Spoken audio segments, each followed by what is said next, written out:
Today we're going to be talking about the entire contents of the first half of Harry Potter and the Goblet of Fire. I originally wanted to make one video, but there's just so much to discuss and so many important details that we're just going to have to do it in two. Part 2 out next week. I am wearing yellow to express my support for Hufflepuff, for obvious reasons. Let's get started. Chapter 1, The Riddle House. The book opens in Little Hangleton. The villagers there still call the big haunted-looking house up on the hill the Riddle House, despite the fact that no Riddles have lived there in over 50 years. The enormous house has boarded-up windows, tiles missing from its roof, and ivy growing across its face. The house lives in infamy due to its tragic known and unknown past. 50 years ago, according to the more gossipy members of the town, which we'll talk about, on a fine and unsuspecting summer morning, a maid entered the house to find all 3 members of the Riddle family dead. The 3 adult members of the family were seemingly preserved in their healthy, able bodies, yet extremely cold to the touch and frozen with terrified looks on their faces, unbreathing. According to the narrator of Chapter 1, the residents of the town weren't particularly pressed or saddened to learn of the Riddle family's demise. The Riddles were quite unpopular. Mr. and Mrs. Riddle, both elderly, had been rich and snobbish, and their grown-up son Tom had somehow been even worse. The only suspect for this triple homicide was the family's longtime gardener. His name is Frank. He was devoted to the land and a former war vet. He's known as quiet, but relatively standoffish, isn't super interested in mixing with the folk from town, which is something that the folk from town took a bit of offense to, particularly once he was suspected of being a murderer. In fact, it was his standoffishness that condemned him in the eyes of the townsfolk. Frank Bryce was immediately arrested for the crime because no one had forced entry into the Riddle House, and the gardener did have a spare set of keys. He lives in the gardener's cottage off the main house. Frank has always maintained his innocence, and he never serves time for the crime because after an autopsy had been done on the entire family, the police could find no cause of death. The family had seemingly died all with their eyes wide open, in their dining clothes, without cause, except perhaps being frightened to death. The police were forced to release their only suspect because there was no proof that the Riddles had been murdered at all. Frank had already been condemned in the eyes of the people of the town, so for generations he's known as this criminal mastermind that gets away with this really heinous crime. They passive-aggressively,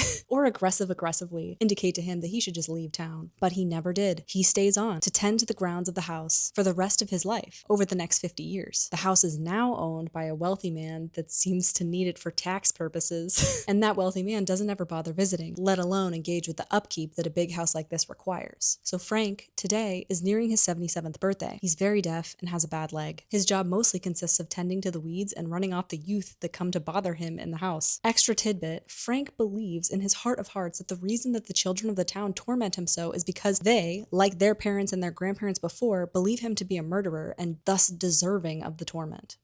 This is where the book opens, with Frank's bad leg waking him in the middle of the night, and Frank noticing a light on in the main house and assuming that some rascals have broken in. Frank has no telephone and deeply mistrusts the police, understandable, and decides to deal with these types of problems by himself. This is what leads him to confront the intruder in the main house in the middle of the night. He hobbles to the house and finds no broken doors and no broken windows. No signs of forced entry, despite the fact that he personally hasn't entered the house in many years. Frank climbs the stairs and locates the intruders. They've lit a fire in the grate, and Frank is surprised to see that it still works. He sees a man regarded as Wormtail by his companion, a companion with a very high-pitched and unnatural voice. The voice asks about Nagini. The intruder's conversation illuminates for Frank that the intruders intend to stay for an entire week. The unnatural voice says it would be unwise to move before the Quidditch Cup. The Ministry of Magic will be on high alert as witches and wizards from all over the world pour into the country. They'll be trying to be discreet as not to alert the Muggle population. All of this is very confusing info to Frank. Wormtail asks if the cold voice is sure, says the plan can be enacted without Harry Potter. He doesn't say this out of concern for the boy, of course, but out of risk assessment. The boy is so well protected. Wormtail offers to go out and get any other witch or wizard. The cold voice ascertains that perhaps this is merely Wormtail's plan of escape, to desert the cold voice. The freaky voice can tell that Wormtail would rather flee,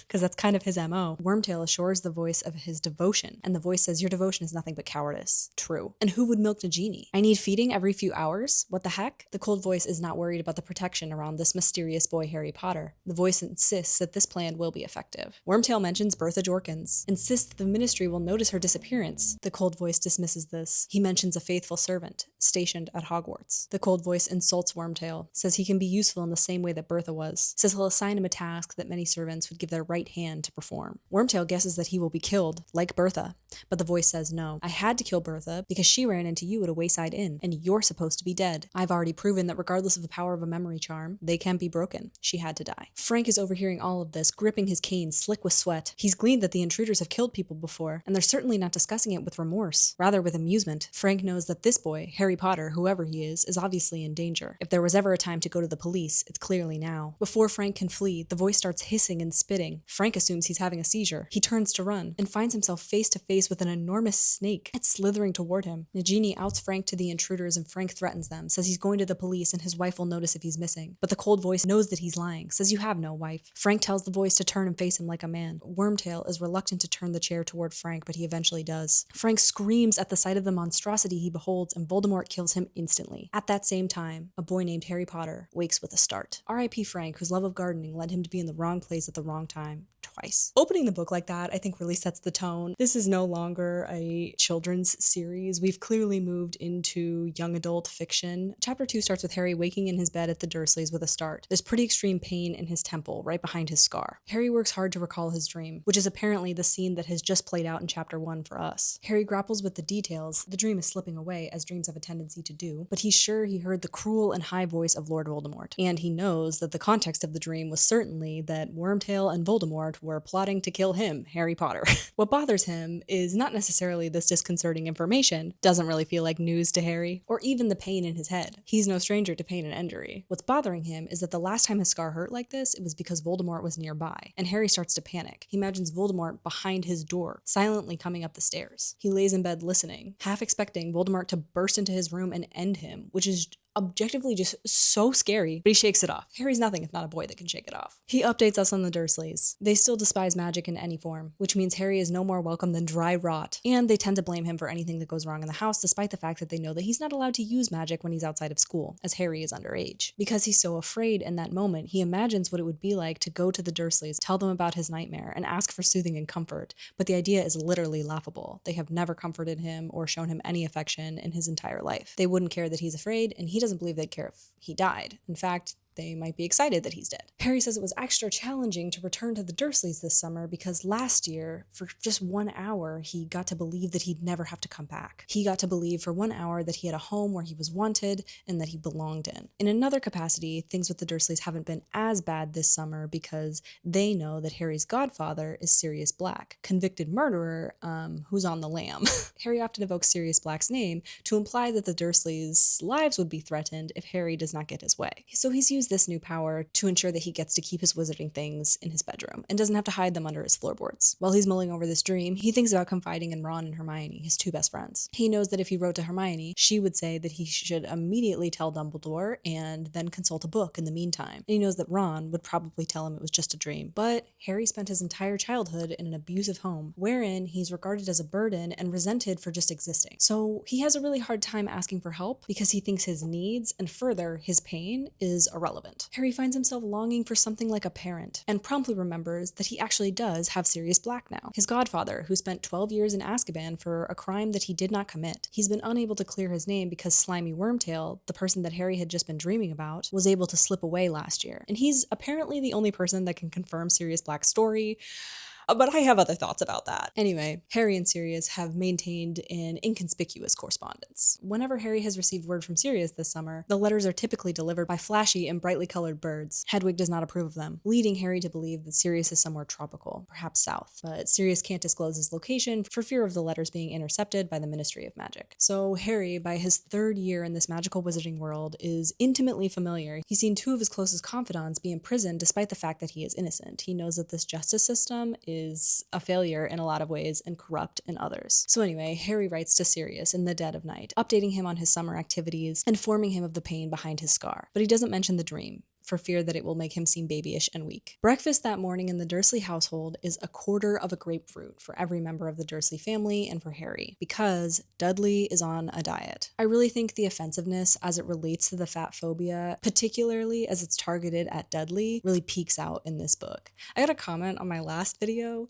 that I was projecting projecting the idea of fatphobia and any of the bigotry or misogyny I found in JKR's work, and to that, I insist that you read some of the words written on this page. I'm not going to read them to you because I never want words like this to come out of my mouth, but it's pretty intense, particularly when we remember we're discussing a child. I genuinely find it challenging to read. It's so offensive. And I understand that this book is also a product of its time, but it makes me pretty sad for the time that we were living in. The whole of the Dursley family is on a diet because Dudley's school does not sell a uniform that accommodates his size. Despite Petunia and Vernon's denial as it relates to Dudley's poor grades and bullying behavior, which the school has written home about numerous times, the uniform ordeal can no longer be avoided. The words chosen as it relates to Dudley or the entire Dursley family are, yes, meant to illuminate that Harry is starving, to contrast Dudley's provisions with Harry's lack of. So the whole family is on a diet together, eating exclusively vegetables, which Vernon refers to as rabbit food, and apparently Aunt Petunia has realized that the only way to keep Dudley's morale up is to make sure that Dudley still gets more than Harry. So Harry is going hungrier than ever. You don't have to worry too much though, because Harry immediately wrote to Hermione and the Weasley family, and they sent provisions in the form of cakes and pies and snacks. Weasleys have sent so much food that Errol, upon arrival, had to rest for 5 days, which I appreciate Harry giving him the time and space to do. He has this stash under his floorboards and he's rationing it throughout the summer. That morning, when Harry is putting down his quarter of a grapefruit, Vernon is summoned by the postman because the Dursleys have received a very odd letter. Vernon comes in with the letter and it's an envelope covered entirely in stamps, except for in the right-hand corner where the stamp is supposed to go.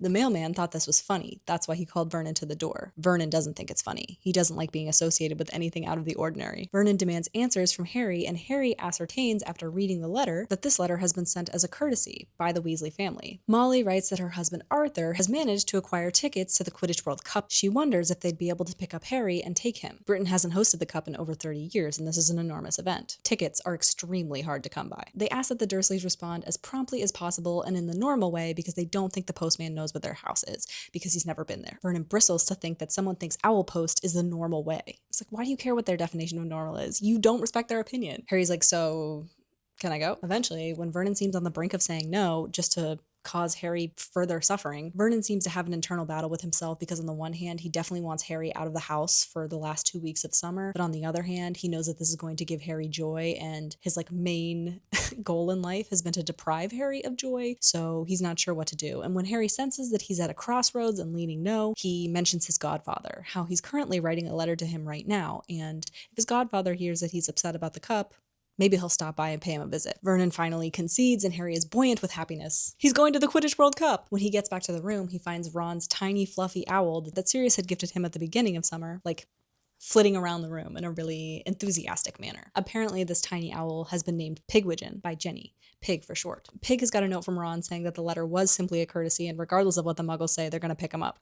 The letter also mentions that Percy has started his new job at the Ministry of Magic because Percy graduated last year without any fuss or any sort of to-do. He works in the Department of International Magical Cooperation. Harry sends his confirmation back to Ron with immense difficulty because the owl is so excited and animated, and the letter to Sirius to Hedwig, and Hedwig stays extra still as if to demonstrate how an owl is supposed to act. We get a lot of personality from Hedwig in this book, and I like it. Harry packs his things and he's ready to leave by noon the next day. The entire Dursley family is really set on edge as they wait for the arrival of the wizards, and Vernon puts on his best suit, which other folks might interpret as a sign of respect, but Harry knows is meant to intimidate the incoming Arthur. Dudley seems particularly nervous because his last interaction with wizards did result in him sprouting a literal pig tail and having to have it removed at a private hospital. And yeah, Dudley sucks. He's a real bully. He causes a lot of pain and suffering. But that doesn't mean that this wasn't traumatic. The Weasleys are meant to pick Harry up at 5, and he's really not sure how they'll be arriving. 5 goes by, 5:15, 5:20 ticks past on the clock. Vernon and Petunia are furious about the inconsideration and the lateness. We might have had an engagement. Maybe they think if they're late, they'll be invited to dinner. They most certainly won't be. Their lot doesn't respect punctuality, or that tin pot car that they drive broke down. Suddenly, there's a commotion behind the Dursleys' boarded up fireplace. They have a fake coal fire plugged in front of it. After further bangings and scrapings, they hear voices that indicate that Arthur, Fred, and George Weasley are all stuck in the boarded up chimney. Harry! They traveled by Floo powder and had not anticipated that their exit would be unavailable. Harry, can you hear us?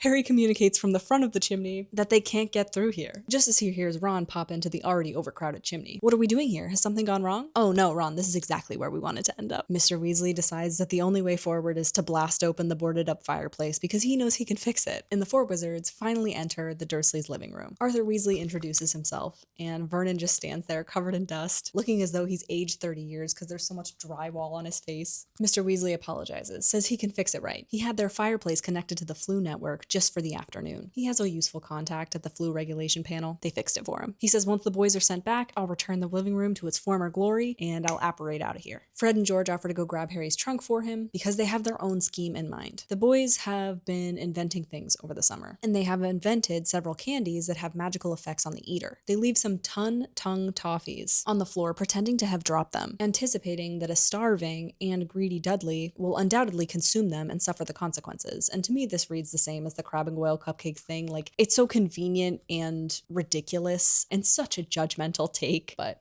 whatever. Vernon and Petunia say absolutely nothing while Mr. Weasley tries to make pleasant conversation using his remedial knowledge of Muggle life. He tells them he collects plugs. Harry recognizes that Arthur thinks the Dursleys are as crazy as the Dursleys think Arthur is, except what Arthur Weasley is feeling is more akin to pity, whereas the Dursleys feel fear and hate. Fred, after feigning the toffee drop, heads into the flames erected by Arthur, back into the Floo network and toward the Burrow. He's followed by George and Ron. They all say goodbye on their way out. As Harry moves to head toward the Burrow, he says, well, bye then.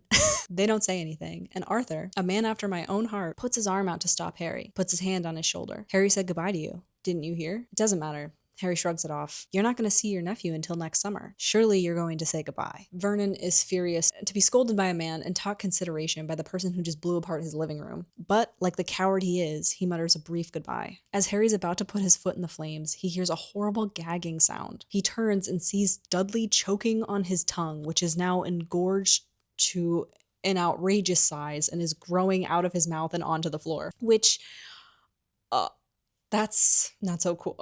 Okay. Mr. Weasley's like, oh my God, don't worry. Petunia freaks out and can't understand what her son is choking on, and so she's grabbing Dudley's tongue and trying to yank it out of his mouth. Mr. Weasley's like, don't worry, I can fix it. It's my sons. They're jokesters. It's only an engorgement charm. Please let me fix it. But the Dursleys, understandably maybe, won't let Arthur get close to their choking son. Vernon ends up grabbing some china and he's just chucking it at Arthur Weasley. I'm trying to help! Vernon picks up another ornament to throw, and this is when Harry decides to make his exit. This movie, I think, does a lot of things right. Again, I think it's a really gorgeous movie, but I also think it skips a lot of the main components of the book. It manages to really only focus on the action and some of the groundwork, and I think skips a lot of the depth of the relationship and the character development that we get in this book. This book is really when Harry's observations seem to widen. We, as the reader, get a broader scope of Hogwarts and all the people inside of it. So I think the movies skip this beginning scene, this Floo powder scene, probably for a number of reasons, but I imagine it would just be too dark to watch following Death of Frank. We witness the Dudleys' abuse up close. We also witness an enormous amount of fatphobia that I don't know would have flown with the audience if they had to witness it on screen. And the movies are never explicitly graphic about what Harry suffers in the Dursley household. The movies, I think, absolve the Dursleys of a lot, and I don't love that. And obviously, the comic relief in this scene is Dudley choking on his own tongue as it grows continuously longer out of his head and onto the floor. And Dudley is a muggle. He has no information about magic to prepare him for this outcome. This is against everything that Arthur stands for. So I think the reason it's not in the movies is because it's too intense. This is a Christmas movie, right? But I do think it means losing an enormous amount of character development for every single person involved in this scene. So Fred helps a dizzy Harry, traveling by Floo powder is always unpleasant, out of the fireplace and into the Burrow. Did he eat it? Most of the Weasley family is sitting at the kitchen table, and Harry meets for the first time Bill and Charlie Weasley. They are the eldest Weasley brothers. It's hard not to say that Harry doesn't think Charlie's hot. We learn that his hands are calloused, arms muscular from all that dragon work. He's got a broad, good-natured face, freckly and tanned, and I will tell you that Harry's had a crush on Cho for 3 books now, and I don't know what she looks like. Charlie's the second oldest. Bill, the oldest Weasley brother, his appearance takes Harry really by surprise. Bill works for the wizarding bank Gringotts, so he assumed he'd look something like a banker. Bill, who had been head boy and is the shiny example of success to all of his younger brothers, doesn't look very traditional at all. In fact, Bill looks, there's no other word for it, cool. He's got his long hair tied back in a ponytail, and he has a fang dangling from one earring. He's wearing boots of dragon hide. Before they can properly introduce themselves, Mr. Weasley pops back into the Burrow and is horrified with the boy's behavior. What did you give him? I didn't give him anything. It's his fault if he ate it, which is like, I guess technically true. Apparently, Dudley's tongue grew to 4 feet long before they allowed Mr. Weasley to fix it. This seriously undermines wizard-muggle relations. Arthur's expertise is in policing the mistreatment of muggles. This is a huge deal. Fred and George are like, we didn't give it to him because he's a muggle. We gave it to him because he's always bullying Harry. Harry's like, yeah, he is, Mr. Weasley, he is. Hermione, Jenny, and Mrs. Weasley enter the kitchen at that time and hear the end of Arthur Weasley scolding Fred and George. And so all the kids that aren't Fred and George make a break for it. Ron, Harry, and Hermione head to Ron's room to debrief the months they've spent apart. Ron tells Harry that Mrs. Weasley is particularly perturbed because she found a stack of order forms in Fred and George's room for Weasley's Wizard Wheezes. It's a joke shop they're thinking of starting after they graduate. Mrs. Weasley, given that the boys did not receive the number of owls, ordinary wizarding levels, examinations all students take at the end of their 5th year, the boys didn't receive the number of them that she had been expecting, and she says they ought to spend more time studying if they're going to get ministry positions after they graduate. And it seems like in the wizarding world, there aren't a ton of employment options post-graduation. It seems like you can either work with the ministry and its many facets, or you can teach. The twins are often compared to their older brothers in kind of a derogatory way. Their older brothers and their brother's success are lauded against them as reasons why they should be doing better. Jenny says they've been hearing explosions in their room all summer. They didn't know they were inventing things, they just thought they didn't like the quiet. And Jenny is treated in this book and the books prior to it as someone who's a lot younger than Harry, Ron, and Hermione, but she's entering her 3rd year, right? She's only 1 year behind. Percy pops his head into Ron's room and scolds the kids for making noise because he has very important ministry work to be working on and he needs to be able to think. He's working on some sort of cauldron thickness regulation, and his siblings really sneer at this work. Apparently, cauldron leakages have been increasing by 3% a year, which to me sounds like a lot.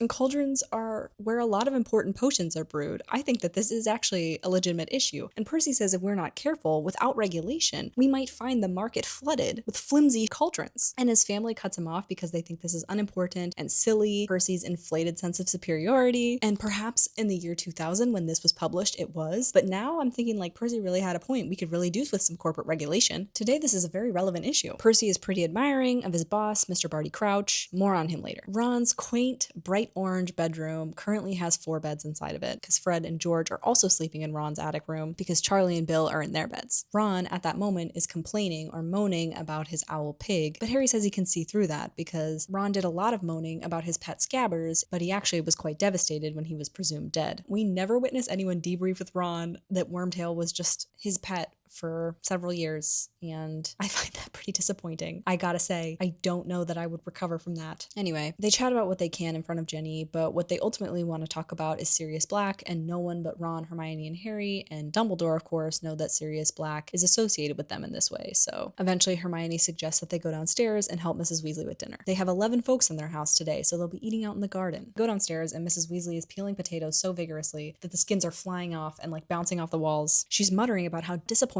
Fred and George are, how they've got no ambition. As she's saying all that, it says a creamy sauce poured from her wand into a pot. It's regarded as canon that wizards cannot replicate or generate food. There are 2 instances in this book of what sure seems like magically conjured food. Maybe we're meant to believe that the sauce is stored in the wand somehow, but sauce is a food, obviously, and it's coming out of her wand. She worries that they'll get in trouble with the law because what they've just done to Dudley probably does qualify as an improper use of magic. She doesn't know where she went wrong with them. I understand that a lot of Molly's complaining is done out of concern, but I also understand how it could be negatively impacting the boys, who are otherwise exceptional in a lot of other areas. The kids go outside, and we're brought to the first sort of brevity in the book. Crookshanks is chasing a gnome. Bill and Charlie are supposed to be setting up the tables, but they are levitating the tables and making the tables fight, smashing the tables into one another. By 7 p.m., all 11 of them are sat around the table to dishes and dishes of delicious food, and Harry feels he's in paradise, surrounded by good food and people he loves, moreover, people that love him. Percy is talking, apparently pompously. Like I said in my last video, I think a lot of the rhetoric employed around Percy does him a sort of disservice. We don't see Percy take any action that suggests he actually is pompous. It's just the way that he is described by Harry Potter. Anyway, so he's apparently talking about his job pompously to his father. He's complaining about Ludo Bagman. Arthur interrupts to say that he actually likes Bagman. He's the guy that got them the tickets to the game tomorrow. Apparently, Arthur did Bagman a favor. His brother got into a bit of a spot, trouble with a bewitched lawnmower, and Arthur helped him out of it. Not sure if that's a Stephen King reference. Percy says Bagman is sure likable enough, but a member of Bagman's department is missing, Bertha Jorkins, and Bagman hasn't facilitated any efforts to find her. She's been missing for over a month now. And can you imagine if your job just like didn't care if you just like didn't come back for a month? That's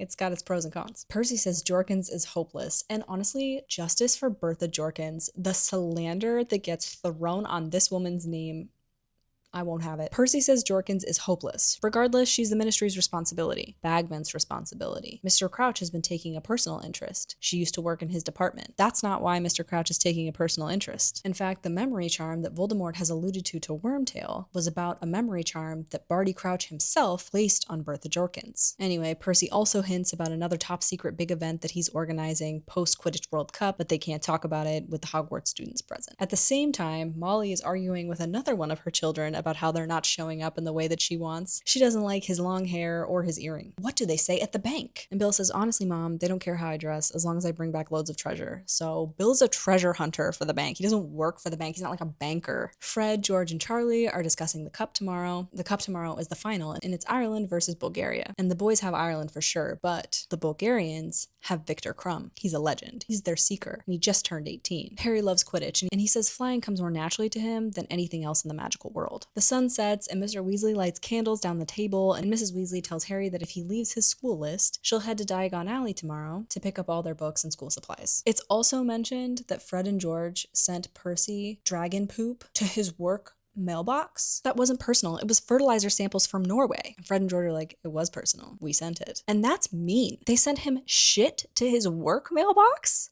Like, we're getting a lot of Fred and George here and their sort of rascalness that we haven't gotten before. Anyway, Harry wakes up the next morning to Mrs. Weasley gently shaking him awake. The first and not the last time the movie makes drama where there is none. Wake up, Ronald! I really love a lot of the opening in this book, and I am so bummed that it is skipped in the movie, but I can see it so clearly in my mind. So the wizards are supposed to make their way to the cup incognito. Do I look muggle, Harry? Says Mr. Weasley in a golf sweater and an enormous pair of jeans held up by a thick belt, which honestly currently sounds quite stylish. The older Weasley boys, Percy, Bill, and Charlie, don't have to wake up early this morning. They can just have a bit of a lie-in because they can apparate straight to the cup. There's mention of a test that one has to pass. Apparating without a license is illegal and also extremely dangerous because you risk getting yourself splinched. When you don't have like the wherewithal to bring all of your body with you, you can leave some of it behind and your skin like rips in half. You'll be okay with magical help, but it's extremely painful. Apparently, there are plenty of adult wizards that don't even bother with apparition. They prefer brooms because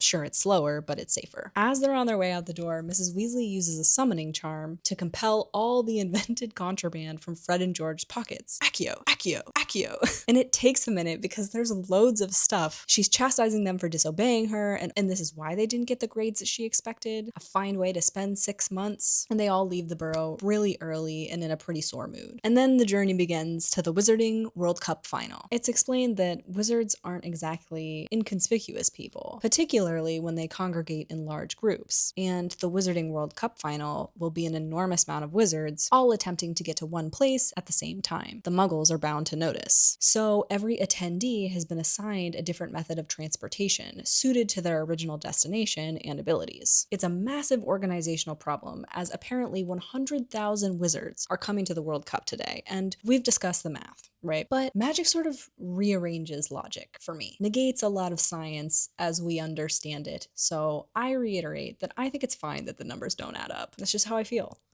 There are sites, obviously, like Diagon Alley and Hogwarts that have Muggle-repellent charms on them. They're places where Muggles simply can't just wander into. But they don't have a site big enough to accommodate this number of people, so they have to find a nice moor and apply a bunch of anti-Muggle charms to it. And then they also have to stagger arrivals. So those with cheaper tickets are required to arrive earlier. Some people have been here for as many as 2 weeks. Some use Muggle transport, some apparate, but apparition presents a problem in itself because they need a safe apparition spot where wizards can just like pop into existence. The Weasleys' prescribed method of transportation is a portkey, so they are hiking to that portkey. Portkeys are a method of travel that take a wizard from one destination to another at a prearranged time. A portkey can be literally anything. It could be a coin, it could be a boot. They hike for quite a long time, so long that Harry is short of breath and his legs are cramping when they arrive. And then they spread out and they just have to find the portkey, which they haven't been told what it is, when they are greeted by Cedric and Amos Diggory. And in the movie, they have Arpats jump out of a tree,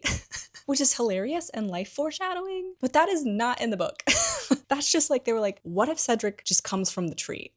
Anyway, Amos Diggory is Cedric's father, and he works at the ministry with Arthur. Cedric Diggory, an extremely handsome boy around the age of 17, Harry's words, not mine, is the captain and seeker of the Hufflepuff Quidditch team, so Harry and him have been acquainted. Cedric says hi to everyone, everyone says hi back, except for Fred and George, who are still pissed about Cedric beating Harry to the snitch during the Rainy Dementor game last year, even though Cedric tried to return the win. Cedric is a Hufflepuff, and Hufflepuffs are known for their fairness and sense of justice. Amos says that him and Cedric had to get up at 2 a.m., and he mentions the price of the tickets. Expensive. And then says, well, I got off easy. Are all of these yours, Arthur? And Amos has a tendency to maybe put his foot in his mouth, but I like him. Okay, I do. I like him. Arthur says no, only the redheads. That's when Amos notices Harry Potter, immediately looks for his scar. Harry says he's used to people responding like this. It's never made him less uncomfortable. Amos says, Ced's talked about you, of course. Told us all about playing against you last year. I said, Ced, that'll be something to tell your grandchildren one day. You beat Harry Potter. Cedric will not tell this to his grandchildren one day. Cedric is embarrassed by this, says, Dad, he fell off his broom. There was an accident. Always modest, our Ced. Always a gentleman. But the best man won. I'm sure Harry would say the same. One falls off his broom, one stays on it. You don't need to be a genius to tell who's the better flyer.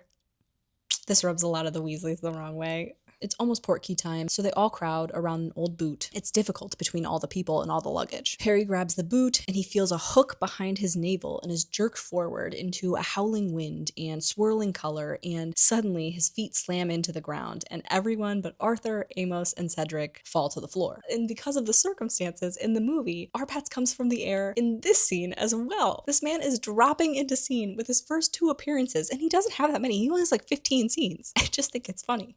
You're gonna swoop into scene, and then you're gonna swoop into scene.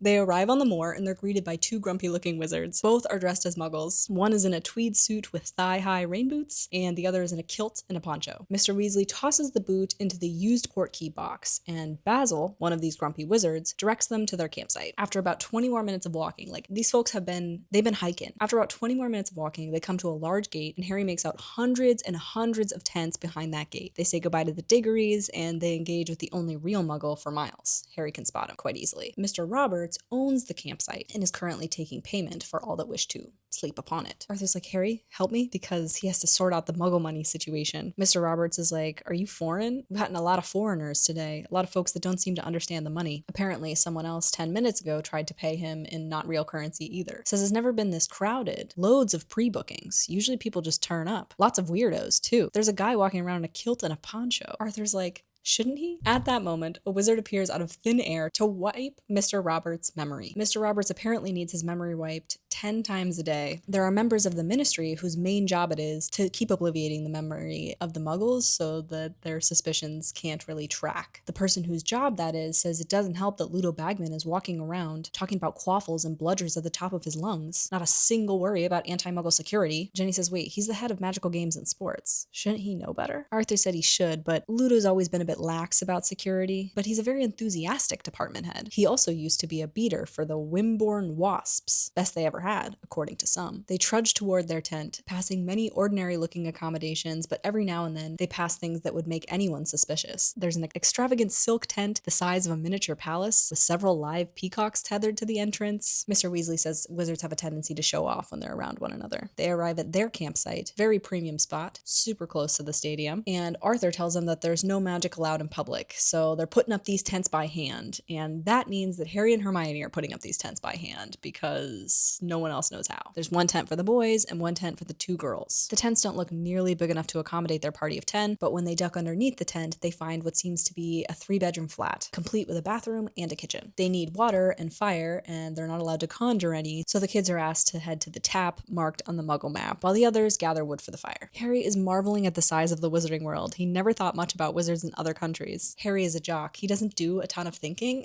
Harry even sees wizard children for the first time. They run into Seamus and Dean, which are 2 of their roommates at Hogwarts. Despite the fact that no one is supposed to be using magic, many of the tents have magical decor. The Irish have their pride on full display. He says it's fine though, because the Bulgarians have done the same thing. And the Bulgarians, instead of shamrock decorations, have all hung the same moving poster of Victor Crumb. Hermione says he looks grumpy. Ron says he's unbelievable. He's really young too, only just 18 or something. So Hermione is 14 and Victor Crumb is 18. Got it.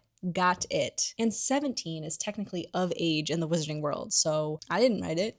Anyway, they also run into Oliver Wood, who was Harry's Quidditch team captain the year before. He has since graduated. He drags Harry over to meet his parents, and we learn that he's been signed to the Puddlemore United reserve team. And eventually, Harry lays eyes on Cho Chang, the extremely pretty Ravenclaw seeker. She waves at Harry, and he accidentally slops water all over himself. They head back to the tent, and they find Mr. Weasley having fun with matches. Whenever he finally lights one, he drops it in surprise. While they all wait for their fire to get hot enough to cook, Mr. Weasley points out all the wizards of prominence that pass by the tent. Percy, Charlie, and Bill arrive halfway through their meal, and Ludo Bagman comes over to greet them. He's wearing his old Quidditch uniform, so he's like that kind of guy. And Arthur introduces him to everyone and thanks him for getting him such premium tickets. Bagman says it was no big and asks if anyone would like to bet on the match, and Arthur bets 1 galleon on Ireland. Fred and George bet 37 galleons, 15 nickels, and 3 nuts that Ireland will win, but that Crumb will have caught the snitch. The snitch is worth 150 points, but obviously doesn't guarantee a team the game. Arthur says, boys, that's all your savings. Your mother wouldn't want— Don't be a spoil sport, says Bagman. He gives the boys excellent odds. Bagman says he's currently keeping an eye out for Crouch because Barty Crouch speaks over 200 languages, and Bagman is having trouble with the Bulgarian representative he's supposed to be entertaining. Arthur asks after Bertha Jorkins. Any word? Bagman says, nah, but she's got a memory like a leaky cauldron. Lost. You take my word for it. Nope, she's not lost. She's dead. You don't think it's time to send someone to look for her? Crouch keeps saying that, but we can't really spare anyone at the moment. Barty apparates there at that moment. He's a stiff, elderly man in an impeccably crisp suit, a right contrast to Ludo Bagman in that moment, in almost every way, and Harry can immediately tell why Percy idolizes Crouch. Percy offers Mr. Crouch a cup of tea, and he accepts. Thank you, Weatherby. And the boys are obviously not going to let Percy forget that anytime soon. And it also feels a little bit crazy that Crouch would be calling Percy Weatherby when he knows Arthur Weasley.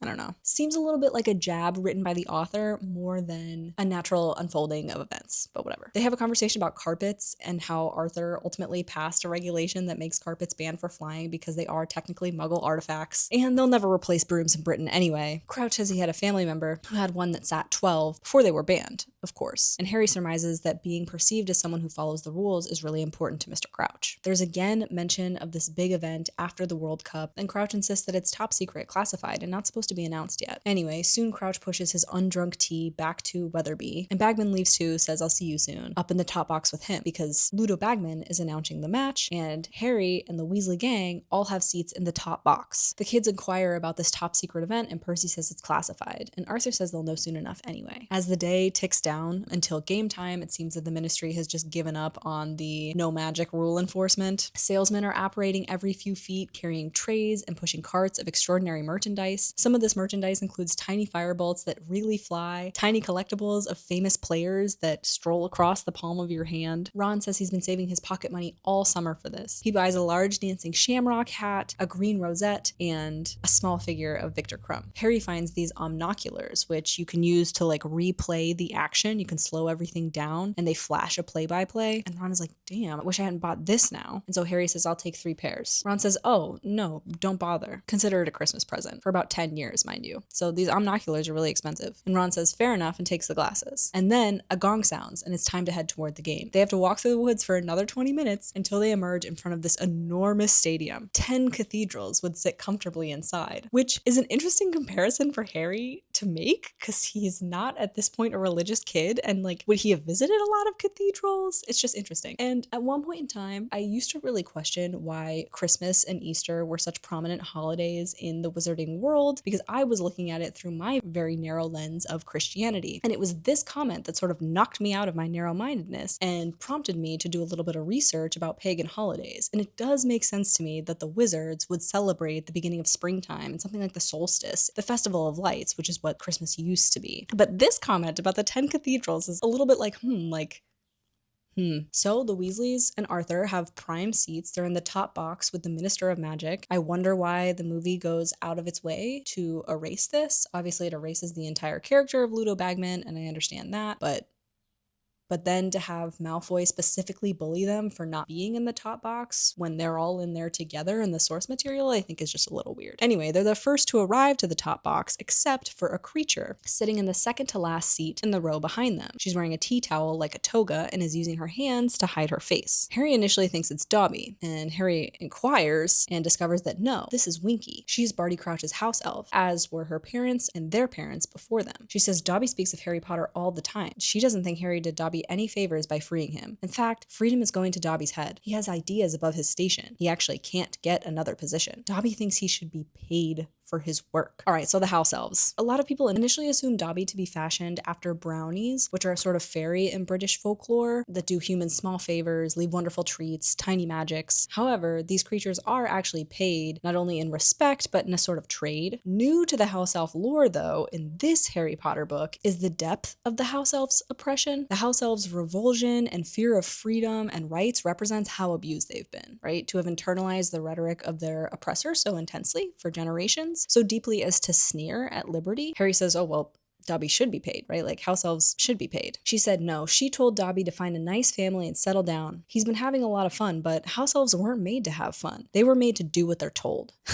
For example, she is doing what she has been told right now, which is to save a seat for Mr. Crouch, and she is terrified of heights, which is why she's hiding behind her hands. But she's up here anyway because it's not about how she feels. It's about what Mr. Crouch asks for. My personal theory is that the House-elves are a metaphor for women, specifically moms, or women that run households. Perhaps I've just read too many books about tradwives, but I find that if I look at it through this lens, the coding really fits. I'll expound upon this as we go along, trust. But even this comment that Dobby should settle down and find a nice family and do what he's told just feels very in line with some of the targeted messaging that women received very early on. My first toy was a toy kitchen and a baby doll. This house elf conversation left a lot of people with a bad taste in their mouth because the messaging of the book, the lesson that is ultimately learned, is that Hermione advocating for the rights of house elves and the freedoms of house elves is loud and annoying and maybe even ignorant, in itself a violation of what the house elves are asking for. The message is, yeah, the house elves like being slaves and they're good at it, and that's the natural order of things. And it's never really unpacked to spin it around to a place where that might not be the case. And I think that's why JKR gets flack for it, especially because it raises a lot of questions as it relates to what exactly distinguishes this creature, a creature like Dobby or Winky, from the other sentient creature beings that we meet throughout the series. But if house elves are meant to be a metaphor for women that work in the home, JKR is making a very loud commentary on women's unpaid labor in modern day society, and she's acknowledging that under patriarchy, women are socialized to never say no and are objectified relentlessly and still end up advocating for their own oppression in favor of their oppressor, often the men in their lives, their brothers and husbands and fathers. And the mainly male cast of characters' response to it is a message about how much our good guys even profit off of that labor and our lack of willingness to change as a society because what that sacrifice would cost us, which is ultimately comfort and the magic that women make through their unpaid, invisible management and labor. The kids shrug at one another,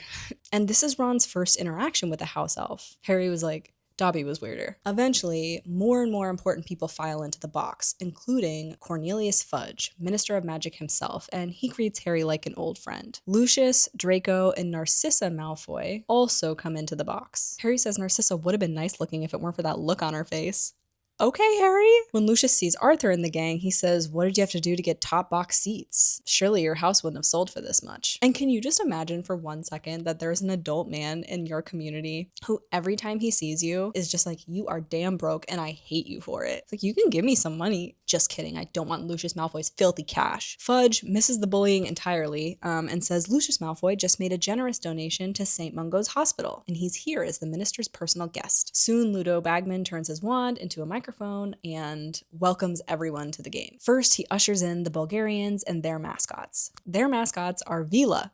Vila are women, the most beautiful Harry had ever seen, except they aren't human. When the Vila dance, the straight men in the room all literally lose their minds, literally. Harry is watching them dance and having wild thoughts. He's literally preparing to fling himself from the balcony to impress the dancers, but he worries that it might not be impressive enough. The music stops just as Harry has put one leg over the balcony railing and Hermione brings him to his senses. The Vila have such an effect on Harry and the other men in the stadium that Harry believes that of course he'll be supporting Bulgaria, but why is there a large shamrock on his chest? It has switched his allegiance. The suggestion is that the Vila's beauty and magnetic power trick men into doing things they wouldn't otherwise do, like nymphs or sirens. You should also know that the Vila become unbeautiful when they're angry. In fact, they're described as being angry angry, cruel-beaked birds that shoot fire. So, sounds like a man's version of the story, if you know what I mean.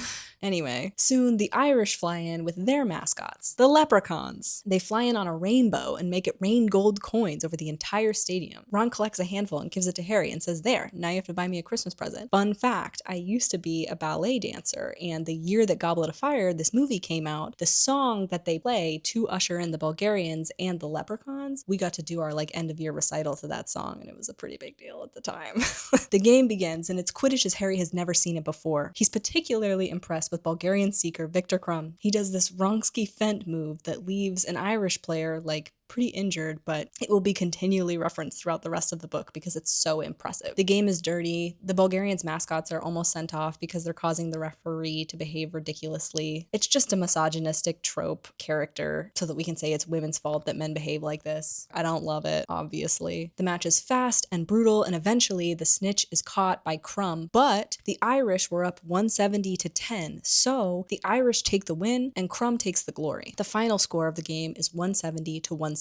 So the Irish scored 17 points. Krum is ending the game because he doesn't believe the Bulgarians have a shot at winning. This is the exact outcome that Fred and George had predicted. They collect from Bagman with big smiles on their faces. Arthur asks them not to tell Molly about the gambling, and they say they have big plans for this money and they don't want it confiscated. So after the game, the Irish are celebrating their World Cup win. The kids walk back on a lantern-lit path with leprechauns occasionally flying over their heads. It's a jolly time. The Weasley brood get back to their tent, and Mr. Weasley is sighing that he's so glad he's not on duty. Harry is laying in bed, imagining himself being announced by Bagman as a World Cup seeker. He falls into dreams and is soon abruptly pulled from sleep by Mr. Weasley. He tries to get dressed, but Arthur says there's no time. Grab a jacket and leave the tent. As Harry leaves the tent, he sees pandemonium and chaos. A lot of things are on fire, there are people screaming, and it's the dead of night. Harry's able to locate a pack of hooded and masked wizards marching slowly through the campsite, all with their wand arm raised in the air. Their wands are in the air, I believe, to symbolize the body language of the basis of the metaphor, but also because they are toting the Roberts family, the Muggle family that owns the campsite, 60 feet above them. The struggling Muggle humans are being contorted into grotesque shapes by the wizards beneath them. It's Mr. Roberts and his wife and 2 kids. Some wizards run to join the marching crowd and jeer at the people being tormented. Harry sees several of the marching hooded figures blast tents out of the way regardless of occupation. One wizard flips Mrs. Rogers upside down, and she's wearing a nightdress, so her underwear is exposed to the entire crowd. She tries to cover herself up while the crowd mocks and screams. They spin the smallest child like a top, and its head is lolling from side to side. Hermione and Jenny come out of their tent, and Mr. Weasley tells them that he's going to help the Ministry with Charlie, Bill, and Percy, and he instructs them all to go out into the woods and to stick together. All the underage kids run for the trees, and when they meet the tree line, they turn back to see that the Ministry is having a hard time subduing the marching crowd, and they're having a hard time rescuing the Roberts family because they don't want to shoot any spells that might injure the Muggles. In the woods, Ron, Harry, and Hermione run into a very unbothered Draco. He tells the boys that they better hide Hermione. The mob is after Muggles. He says, "You want to be hanging in the air showing off your knickers?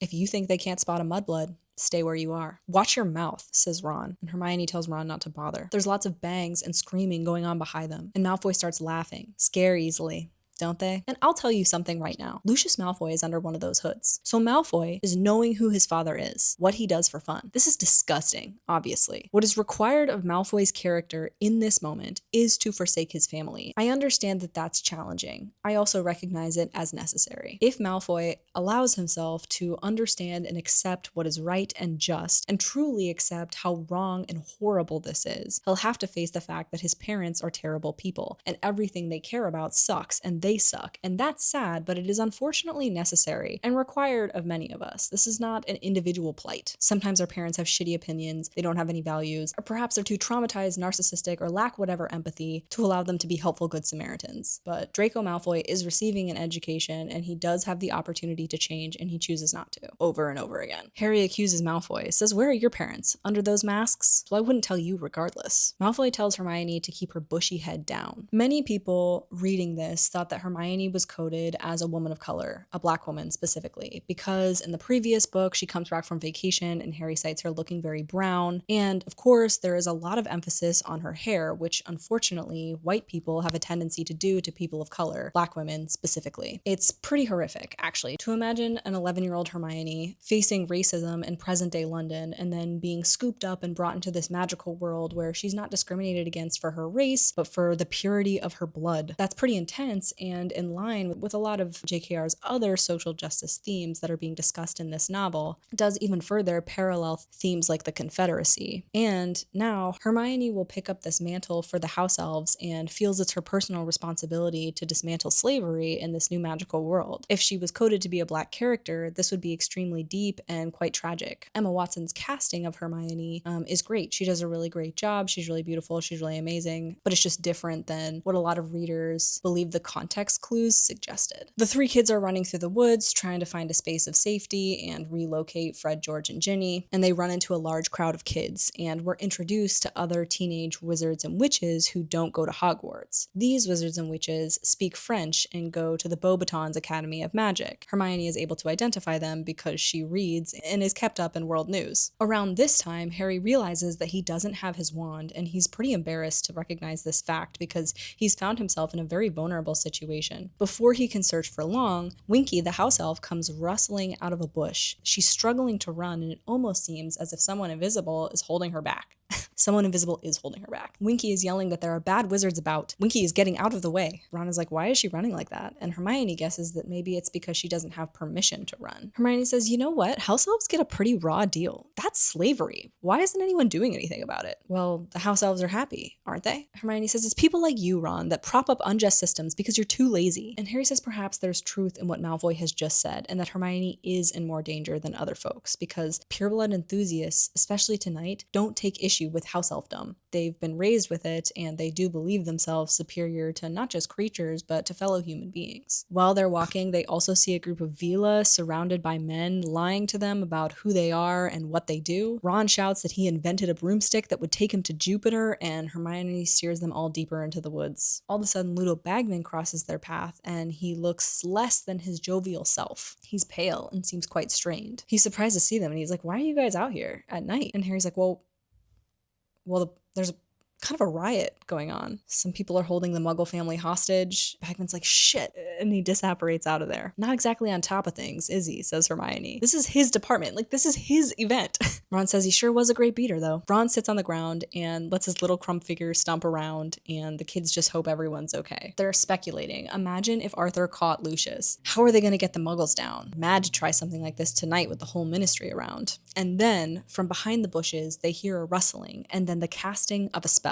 Mors Morde. Something green and glittering erupts from the darkness and flies into the sky. Harry recognizes the image in the sky as a colossal skull made of emerald stars with a serpent protruding from its mouth like a tongue. I will tell you right now that the movie makes, obviously, a lot of changes to the central plot. Crouch Jr. is in Harry's dream in chapter 1, or the beginning of the movie, and that's really different because the way that the events unfold in the book is that Crouch Jr. is able to break free of the Imperious Curse because of what Lucius Malfoy and the rest of these Death Eaters are chanting. It's his theory that these Death Eaters aren't in Azkaban and obviously have not remained loyal to Voldemort that leads him to break free from his mental prison. So the movie taking this part out, the movie making Crouch Jr. already free at this point in time, changes a lot as it relates to Lucius Malfoy's implication in the Dark Lord's return. Lucius Malfoy is just out having some fun, torturing some muggles. It leads to great loss and great pain and mass death. Our actions have consequences, and I think in a time where the rhetoric on the MAGA side is let's trigger some libs, there seems to be this, like, obviously there's not a lot of intellect going on when that is your main objective, but you're obviously also not thinking critically. You don't believe that libs are triggered for any particular reason. Right now, these muggles being in the air paves the way. It's not just this one muggle family that will be forever changed and traumatized by this encounter, and if they were ever to have any knowledge of wizards, this would obviously prejudice them against them. It's not just this one instance, it's not just this one event being ruined for countless families that spent who knows how much money to get tickets to this game, countless hours doors, it's a path paved for destruction and death. It's Lucius Malfoy's participation or organization in these Death Eaters out having some fun that directly leads to the Dark Lord's return. It sort of reminds me a lot of the dude podcasters that came out when things started getting really bad in Minnesota. I thought I wanted their apologies, right? I thought I wanted their acknowledgement, but when they did start apologizing and saying that they just didn't realize that these sorts of things could happen in America, I found that my fury grew even further, because that's what the triggered libs are constantly trying to communicate to this crowd of people that believes that their privilege is going to protect them regardless. And it won't.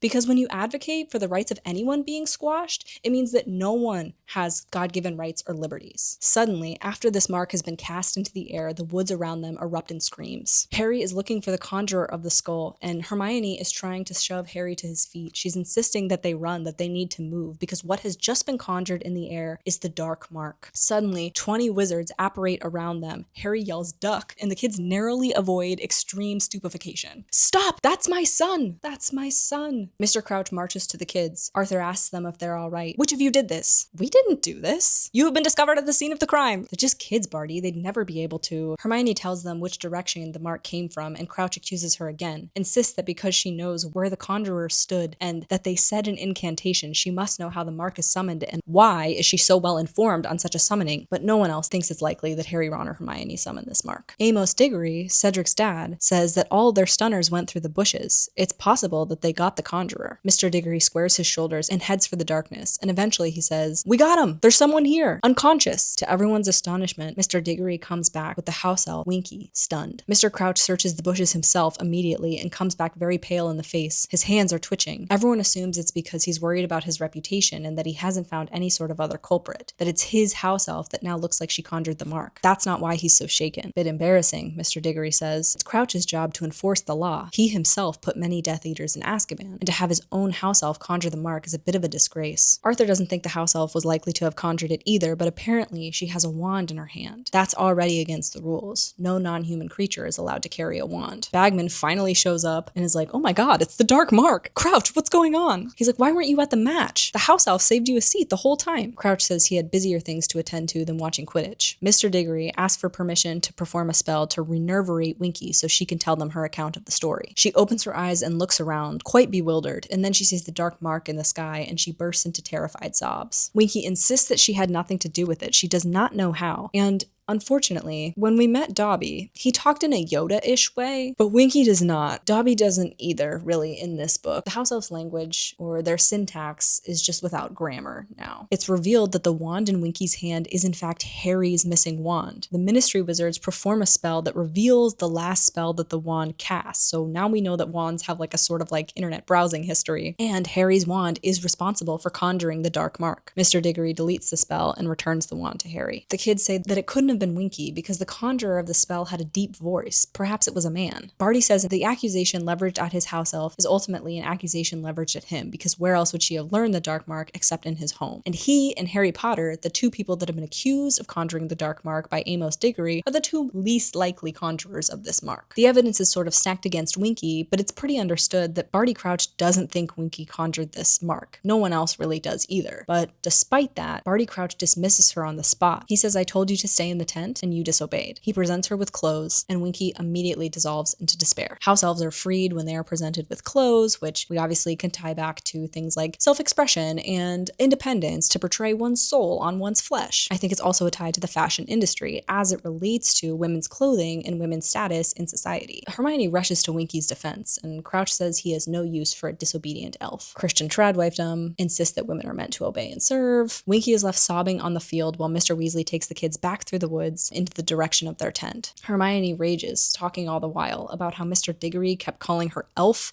which, woman. Mr. Crouch dismissing Winky even though he knows she's innocent. It's like she wasn't even human. Well, she's not. That doesn't mean she doesn't have feelings, Ron. It's disgusting. Arthur says, "Hermione, I agree with you, but now is not the time to discuss elf rights." Hermione is more in the know about what this dark mark means and who these hooded figures are than Ron and Harry because she has read up on the history, but Harry doesn't understand the direness seriousness of the situation. They reach the edge of the wood and they meet a large crowd of really frightened World Cup attendees, and several folks recognize Arthur and they ask for an update. Who conjured the mark? It's not him. Arthur says, of course it's not him. Whoever it is disapparated. Excuse me. And he walks away. They arrive back at the tent to find Bill holding a bed sheet to his bloody arm. Charlie's shirt is ripped and Percy has a bloody nose. They ask their dad if he found the conjurer. He says no. We found Barty Crouch's elf with Harry's wand. They explain the encounter and Percy says Mr. Crouch was right to dismiss Winky. And Hermione again defends Winky. And Percy is quite taken aback because him and Hermione typically fall on the same side of things. It's explained to Ron and Harry, the less history-versed, that the Dark Mark hasn't graced the sky for over 13 years. It's Voldemort's mark, his symbol. Death Eaters would send the mark into the sky after they had murdered someone. The mark inspires terror. Imagine coming home to find the mark above your house. You'd know that your loved ones had been killed. Bill says all the Death Eaters they were attempting to wrangle disapparated the minute the mark appeared in the sky. They seem to be scared off by it. He estimates that the hooded folks are what's left of Voldemort's supporters, the ones that aren't in Azkaban anyway. The Roberts were caught before they hit the ground and are having the trauma erased from their memories as we speak. When discussing history and current threats, Harry has a tendency to use Voldemort's name. Because he didn't grow up with the lore, he doesn't remember the before times, he himself has faced Voldemort 3 times in his life, and Dumbledore specifically told him that the fear of a name only increases the fear of the thing itself. He believes he's supposed to be using Voldemort's name. But he's starting to notice that when he uses it, the very brave people around him tend to flinch. He realizes he's hurting people and making people uncomfortable by doing what he understands to be right. Harry says, what is the point of even torturing muggles? Mr. Weasley says there is no point. In fact, half the muggle killings done in the old days were done by Death Eaters for fun. Ron says, okay, well, if they're Voldy's supporters, why did they run when his mark appeared in the sky? And Bill says, well, if they really were old Death Eaters, they'd be more afraid of you-know-who than anyone else, because they had to have told all sorts of lies, renounced their support, insisted they were forced to do the horrible things that they did just to keep out of Azkaban. Mr. Weasley says the person that conjured the Dark Mark was undoubtedly a Death Eater, regardless of whether or not they are now. They all climb back into their bunks and Harry's really worried. It was only 3 days ago that he awoke to the pain in his scar. And now this. Most of this book is quite dark, and the top of it specifically so. Everything that goes on with the torturing of the Roberts family indicates to us that this isn't just fun magic wizarding world. This isn't just pure blood rhetoric, right? These are people that are willing to hurt other people for no reason other than the fact that they think they're entitled to do so.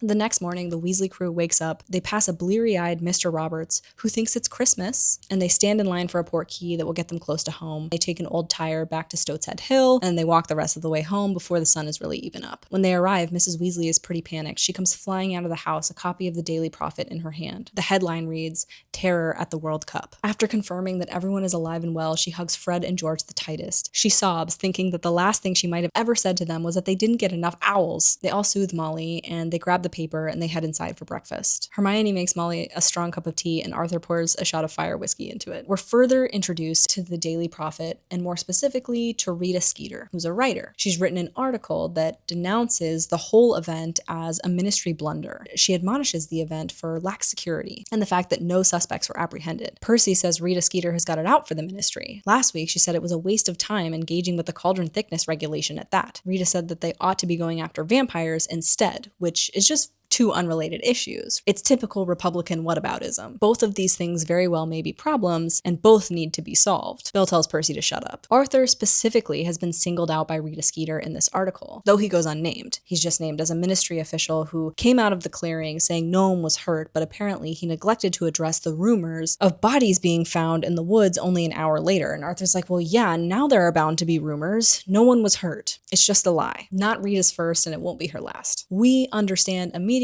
that Rita Skeeter prints bullshit, fear-mongering, and it's a huge problem because we haven't seen anyone else acquire news in any other way. This is the only way that people in the wizarding world are able to get information about the wizarding world. And Rita Skeeter's misinformation will mean that more damage is done, more harm comes to wizard and muggle folks alike because no one can trust what they read. Mr. Weasley has to go into the office to deal with this new situation, and the kids go up to Ron's room. Harry finally discloses the dream he had at Privet Drive. He explains that he saw Wormtail and Voldemort and they were discussing killing someone. He doesn't want them to be more freaked out, and he knows that disclosing that they were discussing his murder would horrify them. Ron says it could just be a dream. Hermione says this sounds more serious. Harry says the events might be related though, Voldemort and the Death Eaters, and Ron, through gritted teeth, says, don't say his name. They discuss Trelawney's prediction from last year, when Harry was meant to be doing his final exam, how she went into a sort of trance, said that Servant would be reunited with Master, and that the Dark Lord would rise again. Hermione's like, well, Trelawney's a fraud, so maybe we don't have to listen to that. And Harry's like, you weren't there. It was different than her usual predictions. While they wait for a letter back from Sirius, which, to clarify, the only instruction Hedwig has is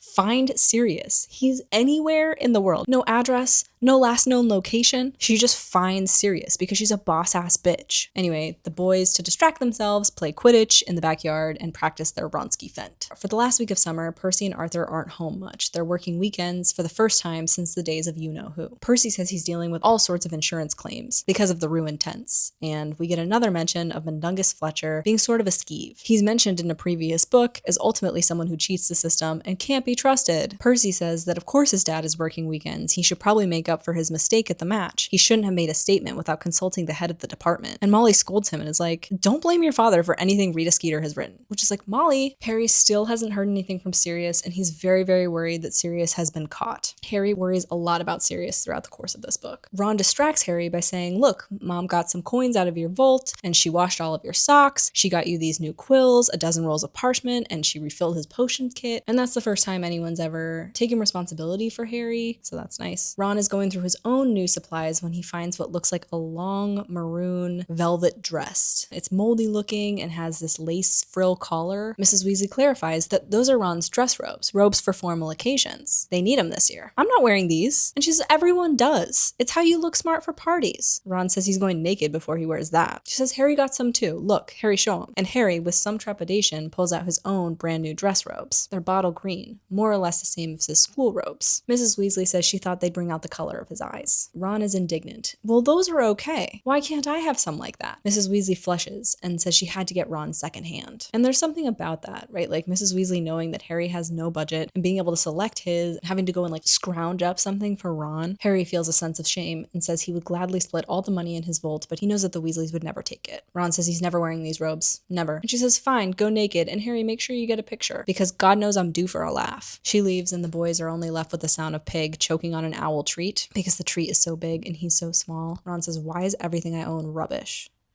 And he saves the choking pigwidgeon. The day they're set to leave for Hogwarts, Harry comes downstairs and finds Amos Diggory's head in the fireplace. Arthur runs downstairs, he's scrambling to find a pen, and Amos says there's been kind of an accident that they need Arthur for this morning. He says Mad Eye called in some trouble. Muggles heard bangs and shouting, so they called the police. It actually calls them the policemen, which is interesting. Arthur is racing to get ahead of the situation and get it handled before Rita Skeeter hears of it. Apparently, Mad Eye says he had heard an intruder in his yard. Diggory rolls his eyes and says, you know Mad Eye. More likely he gave a stray cat the shock of its life. More to the point, Mad Eye has got a record, and if improper use of magic gets a hold of this, Moody might be in for it. What's exploding dustbins worth? Arthur says maybe a caution. Mad Eye didn't use his wand, did he? Did he attack anyone? Diggory says he bet he jumped out of bed and started sending jinxes everywhere, but with no casualties, they'd have a hard time proving it. But we just established via Amos Diggory that each wand has a history. So, but whatever, it's just a side comment. Diggory apologizes to Molly, who's watching from behind. He says Arthur's the only one who can get Mad Eye off, and he's supposed to start his new job today. She says no big, and she gives him a piece of toast, and he takes it in his mouth, and he disappears. Arthur wishes the kids a good term and heads out. The kids discuss Mad Eye. Apparently, he was a great wizard in his age, a friend of Dumbledore's. Half the cells in Azkaban are filled because of him. He's an Auror, a dark wizard fighter, and perhaps the greatest Auror of truly all time. Well, his name is Mad Eye. He goes by Mad Eye. So,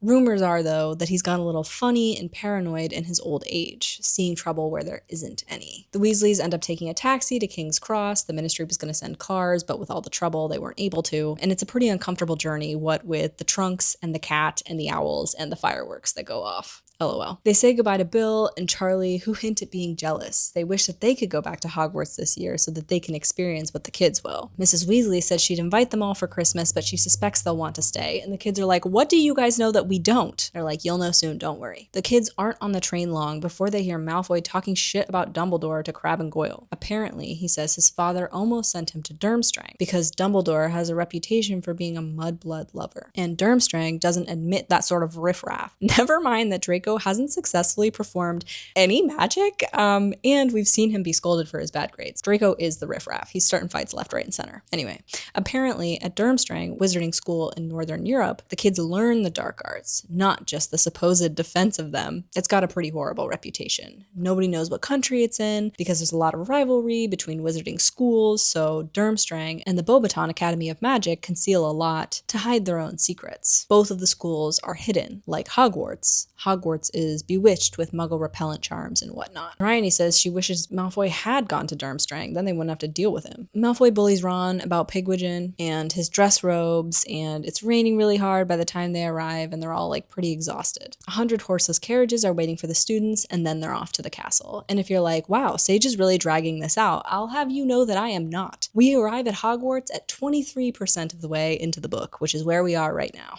All the students enter the castle sopping wet, and they are immediately greeted by the sight of McGonagall chasing Peeves, the school poltergeist, who is lobbing water balloons at the already soaking wet students. McGonagall slips on some water, and she catches herself on Hermione's neck. She's like, sorry, Miss Granger. Hermione's like, it's fine. They enter the Great Hall, and they're greeted by nearly headless Nick and Colin Creevey. Colin is a third year this year, and his brother, Dennis, is starting this year. They're both Muggle-born and extremely excited by all that has greeted them in the wizarding world. And who wouldn't be? They scope out the head table, and they notice that there's an empty chair, and Hermione frets that they weren't able to get a teacher for defense against the dark arts this year because there's rumors that the position is jinxed. Soon, the first years are ushered through the Great Hall by Hagrid as they are ceremonially rowed across the lake each year, and there's a tiny boy wrapped in Hagrid's enormous coat, and he catches Colin's eye and is like, I fell in the lake! And he looks positively delighted about it. The Sorting Hat sings its song, there's a new one every year, and Dennis Creevey is sorted into Gryffindor House and tells the whole table, Colin, I fell in, and something in the water grabbed me and pushed me back in the boat. Colin is like, it was probably the giant squid, Dennis. I just appreciate animated people, I guess. There's a time and a place, of course. Harry is understandably quite annoyed by Colin during the events of second year, and I get that. I just appreciate the effort and energy that is required to become animated, I guess. Hermione has just started eating when it's brought to her attention that the entire castle is run by house-elves. They're so effective in their positions that they're virtually invisible. Nearly headless Nick says that's the mark of a good house elf, right? You don't know it's there. The house elves cook all the food for every single meal. They unpack each student's trunk in their respective rooms, and they're responsible for things like the fire always burning in the common room hearth and the warming pans underneath the mattresses of the kids. Hermione learns that the castle actually houses the largest number of house elves in Britain, but they get paid, right? And get holidays and everything. Nearly headless Nick is like, no. House-elves don't want sick leave and pensions. Hermione can't eat another bite despite the fact that she's starving because this food was produced by slave labor. This is something that Ron gets a kick out of. He's like, what's your hunger strike doing for the elves? I get this too. Like, Hermione is really torn. There's really no other way for her to acquire food here at the castle short of sending for some, but she doesn't eat this night and everybody else does. Dumbledore gets up and makes Filch's announcements about the banned items this year. He says it's also his painful duty to inform the students that Quidditch won't be played this year at all. And can you imagine it's like your senior year and they're like, hey, your sport doesn't exist this year. Sorry about it. That would be crazy. But there will be another tournament held in place of Quidditch. This year, for the first time in a very long time, Hogwarts. But before he can make that announcement, the doors to the Great Hall bang open, and it's Mad-Eye Moody, the guy that Arthur Weasley had gone to help that very morning. Every inch of his skin is described as being scarred. A large chunk of his nose is missing, and he has a large electric blue eye that moves ceaselessly in contrast to his small, dark, beady one. He has a wooden leg and a claw foot. Dumbledore introduces Mad-Eye Moody as their new defense against the dark arch teacher, Professor Moody. No one claps except for Hagrid and Dumbledore. As Dumbledore was saying, this year Hogwarts is privileged to host the Triwizard Tournament. It was established some 700 years ago as a friendly competition between the three largest European schools of magic, Hogwarts, Beauxbatons, and Durmstrangs. A champion will be selected to represent each school and then compete in 3 magical tasks. The schools would switch off hosting every 5 years until the death toll of the students got too high to ignore and the tournament was discontinued. Until now. And it makes a lot of sense to me, right? Dumbledore recognizing the signs and anticipating what is to come. Voldemort is ultimately a stand-in for Hitler, and so what Dumbledore understands is that last time Voldemort was around, he wanted all of Europe and he didn't get it. So what Dumbledore is doing, a lot of civilized nations do, is decide to have a sort of foreign exchange program wherein you can indoctrinate students into your class of thinking with hopes that they won't attack you later. And Durmstrang is known for performing dark magic. So Dumbledore is doing his best to create allies between countries right now. It's not an awesome time to be hosting a tournament,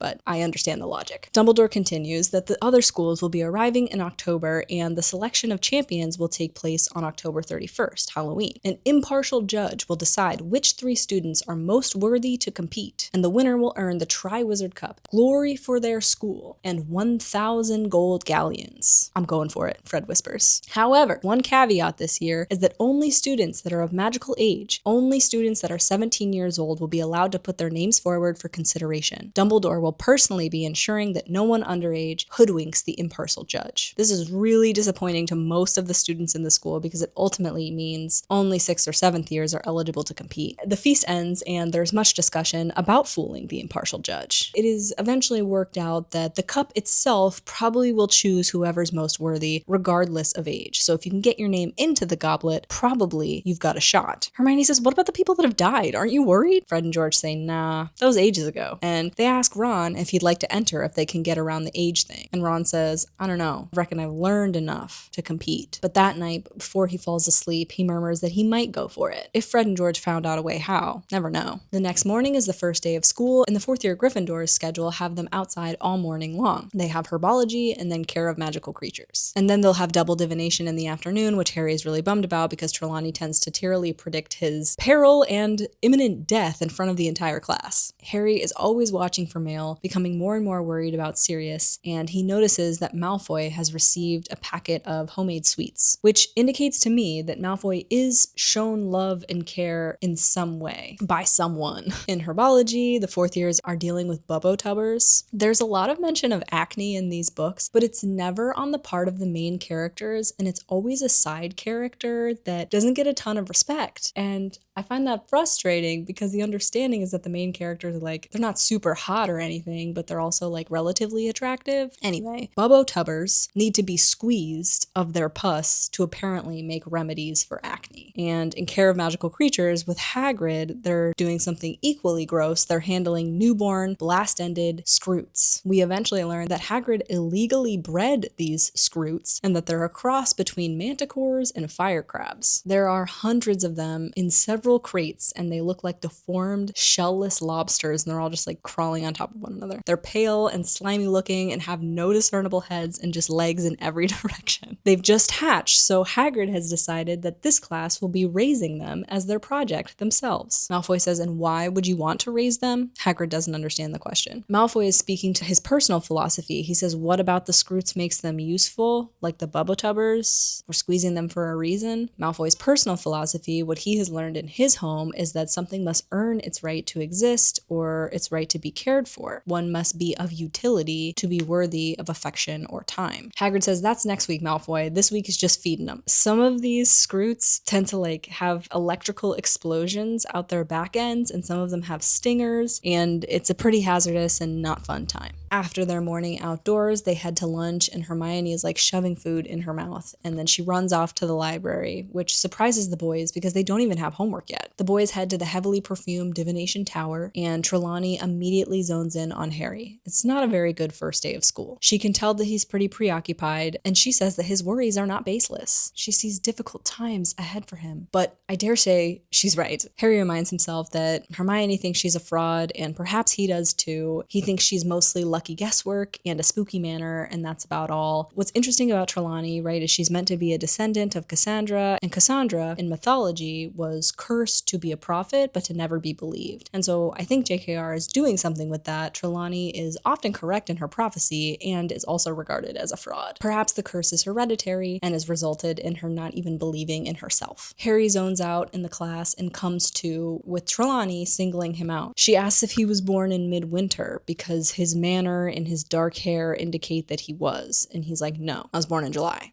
Trelawney becomes crankier because she was snubbed and proven sort of like wrong by Harry, and also she overhears Ron make a joke to Lavender about Uranus, specifically Lavender's Uranus. So anyway, she ends up assigning them all a lot of homework wherein they're meant to predict how the planets will affect them in the coming months. They're headed to the Great Hall after this first day of school when they hear Malfoy yelling across the hall. It's like, contain yourself, man. He's like, Weasley, your dad's in the paper. And there's this article from Rita Skeeter about further mistakes at the Ministry, and she references Arnold Weasley, whose antics have apparently resulted in fresh embarrassment for the Ministry. Imagine not even getting his name right. It's like he's a complete non-entity, isn't he? And it's like, Malfoy, but you identified who that was. Like, you are embarrassing yourself. Malfoy is just full of nothing and so loud, and I'm embarrassed for him. The article goes on to mention Arthur's history of bewitching illegal cars, and the article details the false alarm at Mad-Eye Moody's house the day before. It notes that Mr. Weasley had to modify several Muggle memories because of the incident. There's also a picture of Molly standing in front of the Burrow, and Malfoy says Molly could stand to lose a bit of weight. He calls her Porky, which is an extremely employed word in the first 3 books of the series. Well, what about your mom, Malfoy? Is her face always like that, or did she just look like that because you were around? And Harry moves to walk away. Malfoy says, don't talk about my mother. And while Harry's back is turned, Malfoy tries to curse Harry, but not before Mad-Eye Moody can intervene. Moody immediately turns 14-year-old Malfoy into a ferret. He doesn't like a wizard that tries to cast upon another while their back is turned. There's nothing admirable about that. It's cowardly. So while the ferret shivers on the floor, Moody checks in with Harry. Did he get you? It's revealed that Moody's magical eye can see through invisibility cloaks in the back of his head. While he's checking in with Harry, he's also able to scold Crabbe and Goyle for trying to take Malfoy away. Moody takes to flinging the ferret around the Great Hall, tossing it up in the air and letting it slam and smack into the ground. McGonagall arrives on the scene. Moody, what are you doing? Teaching. She's like, is that a student? She pulls out her wand, and suddenly Draco reappears lying on the floor, pink in the face and quite humiliated. We never use transfiguration as punishment. I'm sure Dumbledore communicated that to you.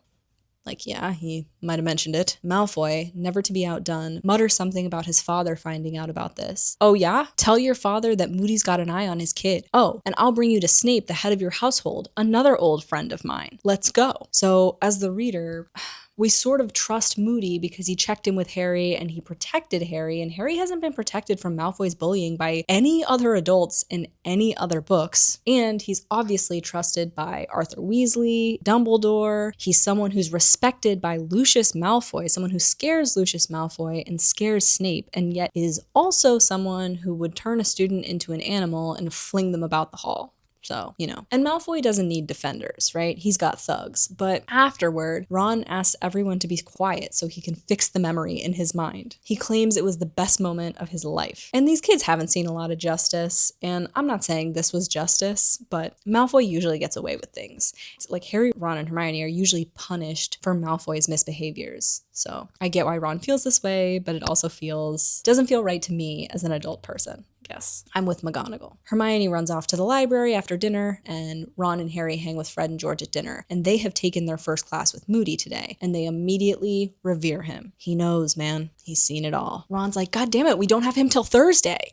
And Ron's never been excited for a class ever, so. The next several days pass without incident, except that the students note that Snape's vindictiveness has reached new heights. In fact, Snape gave Neville detention and made him disembowel horned toads, and Neville himself himself owns a horned toad, his pet. His name is Trevor. The kids sense that Snape's frustration is about Moody. He seems to be a bit afraid of Moody, and Snape has never liked any of the Defense Against the Dark Arts teachers, as there's a rumor that he covets the position himself, but he seems different with Mad Eye, thus earning Moody even more respect in the kids' eyes. In fact, there's so much hype for Moody's class that the fourth-year Gryffindors are lined up outside of his classroom when the time finally comes for their first lesson. Moody immediately tells them that they won't be needing their books for today. They'll be learning about the unforgivable curses. He says the class is very behind in this regard, and he only has 1 year to catch them all up. "Wait, aren't you staying?" says Ron, and Moody smiles at him and says, "Your father got me out of a bit of a spot the other day. But no, I'm only here for 1 year." And the children are all pretty disappointed, even though this is par for the course. Moody says, "Your curriculum doesn't technically teach curses until the 6th year, but Dumbledore thinks the kids ought to know. How can you defend against something that you don't even know exists?" Let's talk about the unforgivable curses. There are 3 curses most heavily punished by wizarding law. To demonstrate, Moody has 3 spiders in a glass jar. Ron raises his hand and illuminates for the class the first curse, the Imperious Curse. It gives the conjurer total control over its subject. The curse can make the subject do anything. Moody puts the curse on the spider, Imperio. The spider cartwheels through the air, jumps around the classroom. The kids are all laughing until Moody says, "You think that's funny? I could also make it drown himself, throw itself down your throat, make it do things that it would never do." Back in the day, there were a lot of apprehended wizards that claimed they only did you-know-who's bidding, that claimed they were only Death Eaters because they were under the Imperious Curse. It was a tough job at the Ministry trying to sort out who was acting of their free will and who was not. Constant vigilance! Moody throws the spider back in the jar and takes out another. Neville raises his hand. He says he knows about the Cruciatus Curse. "Longbottom, you said your name was?" Moody's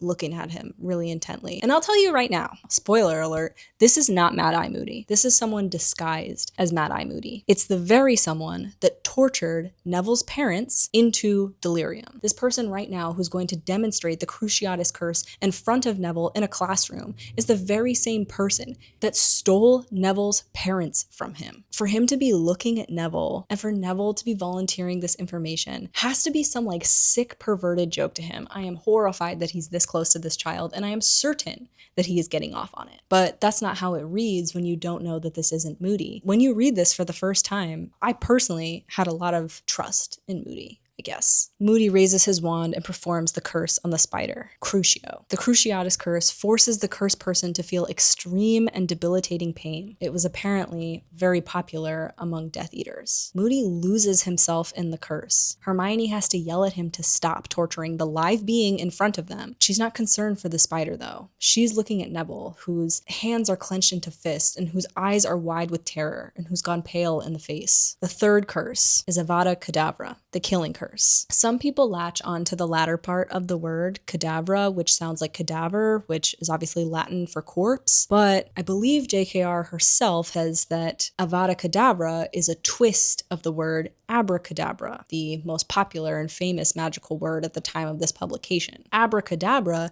has Aramaic roots, which translates to "let the thing be destroyed," and was apparently meant to be a healing enchantment. The thing being destroyed would be the illness or sickness inside of a person. So JKR, for the purposes of this story, has twisted something beautiful and turned it into something grotesque. Let the thing be destroyed instead of the illness, the legitimate person. There is no counter curse to Avada Kedavra and no way to fight it. The third spider is scuttling around inside the jar, attempting to avoid Moody's fingers, seeming to understand what's in store for it. Moody raises his wand and ends the spider, and then sweeps its body off the desk and onto the floor. Use of any of these curses on a fellow human being will land a wizard in Azkaban for life. There's no one that's ever survived the killing curse except one person, and he's in this classroom today. Harry can feel everyone looking at him, but he's looking at the spider, and he's wondering if that's how his parents looked when they were found, unmarked and unblemished by the violence that killed them. Harry has been picturing his parents' death, their murders, over and over again for 3 years now, ever since he found out how they died. And between the flashbacks from the Dementors last year and this demonstration, he feels he has a pretty clear picture. Moody says that there has to be a lot of energy and magic behind the killing curse, and right now all of the kids could probably point at him and say the words, and he wouldn't get so much as a nosebleed. But he's not here to teach them how to do it. He's just here to teach them what it is. He says, because you have to know. You have to appreciate what the worst is. Constant vigilance! When the lesson ends, all the students burst into conversation, but Harry and Hermione didn't find the lesson particularly entertaining. When they're leaving the classroom, they find Neville standing in the hallway staring into nothing. They ask if he's all right, and he's like, oh yeah, I'm fine. Suddenly, Moody walks up to them. Moody has lowered his voice. Says, you all right, Sonny? Come to my office for a cup of tea. And I'm like, don't touch him. Get away from Neville. Are you kidding me? He says, you all right, Potter? And Harry says, yes. He says, you've got to know. Seems harsh, but you've got to know. And they do. They do have to know. But it's revolting that this is who taught them, because it makes a mockery of the classroom environment and the safety that the kids are supposed to feel at this school. After dinner, Harry finds Neville in their shared dormitory because Seamus and Dean are best friends and Harry and Ron are best friends, and Neville also lives in the room with them, and he's sort of just like kind of on his own most of the time. He's not very good at school, he doesn't have very many friends, and he's known for being kind of accident prone. He doesn't get a lot of respect from teachers or students alike. So they find Neville in the dormitory, and his eyes are a bit red, but he seems calm. He's reading Magical Water Plants of the Mediterranean. Apparently, Professor Sprout told Moody that he's really good at herbology, and there's a faint note of pride in his voice that Harry had never heard from Neville before. He thought I'd like this book. My actual heart. Like, the betrayals are never really explored from the perspective of the other characters in this series, and I understand that, because obviously the series takes place from Harry's perspective, but because Harry is a jock, he doesn't do a lot of thinking about how these events might be impacting his fellow students. And that's something he'll kind of grapple with in this book, but not really. Anyway, the boys take their homework back down to the Gryffindor common room, and they start on their long-winded divination stuff. They're working for hours before Ron suggests the old divination standby. Harry's like, what? Make it up? Next Monday, I'm likely to develop a cough owing to the unlucky conjunction of Mars and Jupiter. Ron says, you know her, just put loads of misery and she'll lap it up. And they spend hours making up their misery, and the folks in the common room eventually dwindle until it's just them and Fred and George. It's pretty bizarre to see Fred and George working quietly in a corner. They usually like to be in the thick of things, the center of attention, and they never get any shit for this, right? But Ron, kind of does. The twins are writing a letter of some kind. No, that sounds like we're accusing him. Gotta be careful. But when the twins notice that Harry's watching them, Harry looks away because he doesn't want to seem like he was trying to eavesdrop. Hermione comes back from the library with a big box and looks at their prediction charts. Not in for a very good month, are you? Ah, well, at least I'm forewarned. You seem to be drowning twice. Which is funny because Ron maybe does kind of drown twice in this book. Just kind of, maybe technically, I don't know. She says, don't you think it's obvious that you've made these up? How dare you? We've been working like house-elves in here. It's just an expression, he says when he sees Hermione's face. Inside of the box that Hermione is carrying are 50 badges that all say SPEW. Spew. I gotta ask, right? What is this messaging? Spew? The colloquial understanding of the word spew, particularly in a social justice context, is, that you are just throwing information at someone that they are perhaps disinclined to hear, right? It's got connotations that matter, I think. So JKR seems to be making a statement about Hermione's ill-fated social justice movement in the name of the organization. Ron says, spew? Never heard of it. And Hermione says, of course you haven't. I just founded it. If you two join, we'll have 3 members. This organization and the efforts Hermione goes to are interpreted as embarrassing and annoying by our other main characters. Hermione said she did a bunch of research, and turns out elfish enslavement goes back centuries. She's surprised that no one's done anything about it till now. Hermione, open your ears. They like being enslaved. Our short-term aims are to secure fair wages and working conditions, and our long-term aims include changing the law about non-wand use and trying to get an elf in the Department for the Regulation and Control of Magical Creatures. Harry's like, and how do you do that? We start by recruiting members. 2 sickles to join. That funds the badge, and then proceeds can fund our leaflet campaign. Ron is appointed treasurer and Harry secretary. She's like, maybe you want to be writing all of this down because it's our first meeting. At that moment, they hear a tap at the window, and finally, Harry's snowy owl Hedwig has returned from her long journey. Harry says, about time. What? Hedwig has a message from Sirius, and it says he's flying north immediately because of the information about Harry's scar hurting. If your scar hurts again, go straight to Dumbledore. I'll be in touch soon. Harry punches himself in the face. He's furious with himself. I shouldn't have told him. It made him think that he has to come back. He doesn't want Sirius in any danger. He feels an extreme responsibility for Sirius because if Sirius gets caught or if anything happens to Sirius, Harry will once again be without family. He's very, very worried that Sirius is going to be killed or apprehended. There's nothing wrong with me. He lashes out at Hedwig, who's just made an enormous weeks-long journey, and I haven't got anything for you. There's nothing wrong with me. He's upset, and he takes that out on Hedwig, who is asking for treats after this enormous weeks-long journey. A few seconds of pain, pain and had to blab. I should have kept it to myself. Harry has been taught that his pain doesn't matter and that acknowledging it will only burden others. When Harry goes to sleep that night, he says he should have recognized that the absence of Neville's snores means that he wasn't the only one lying awake. Harry wakes up the next morning with a plan fully formulated. He's like, okay, I'm gonna write to Sirius first thing in the morning and I'm gonna tell him that it was probably a fluke. It's no big deal. It's not anything he needs to worry about. He should stay put. He's gonna say he just imagined it. He feels completely normal, and he heads up to the Owlery to send it. He hurries over to Hedwig, but it takes a long time to wake her up because she just got back from this like tireless journey and didn't get any scratches or pets or treats or affection or even thanks upon return. But Harry manipulates her into taking this new note to Sirius by suggesting that perhaps she's not up to task. Hermione says, you should not have sent that. That was a lie. And Harry says, so? He's not going to Azkaban because of me. Harry is tormented by mental images of Sirius being tortured by Dementors, which he was for 12 full years. In his next defense against the dark arts class, Moody tells them that he will be putting them all under the Imperious Curse, and they will all be tasked with fighting it internally. Hermione's like, but Professor, didn't you say that use of any of these curses on a fellow human being would result in a person going to Azkaban for life? And Moody snaps at her and says, if you don't like it, you're more than welcome to leave. You're excused. Dumbledore thinks that you ought to know how to fight the Imperious Curse. And it's never clarified whether or not that's true. I don't put it beyond the imposter playing Moody to be lying about this and this being like kind of like a sick, twisted thing that he just wants to do, put children under the Imperious Curse. I believe that that is possible, but I also think it's possible that given that so much trouble took place last time because so many full-grown wizards didn't know how to fight the Imperious Curse, that Dumbledore really has tasked Moody, who's this great Auror and a trusted confidant, to engage the students in this way. But it's never clarified. No one leaves and all the students are put under the Imperious Curse, and Harry watches his classmates do extraordinary things that they wouldn't otherwise be able to do. Neville performs astonishing gymnastics and Lavender is forced to imitate a squirrel. From Harry's perspective, we as the reader undergo the Imperious Curse, and we learn that it feels like mostly pleasantness, sort of a wiping away of all prior concern. All apprehension and resistance disappear from Harry's mind, and that's quite a wonderful feeling, right? To lose sight of all of your worries and anxieties and just go. He hears a command in his head. It's telling him to jump onto the desk, and he feels his body coil and start to react to that command. But then he thinks, why? And the command says, don't ask, just jump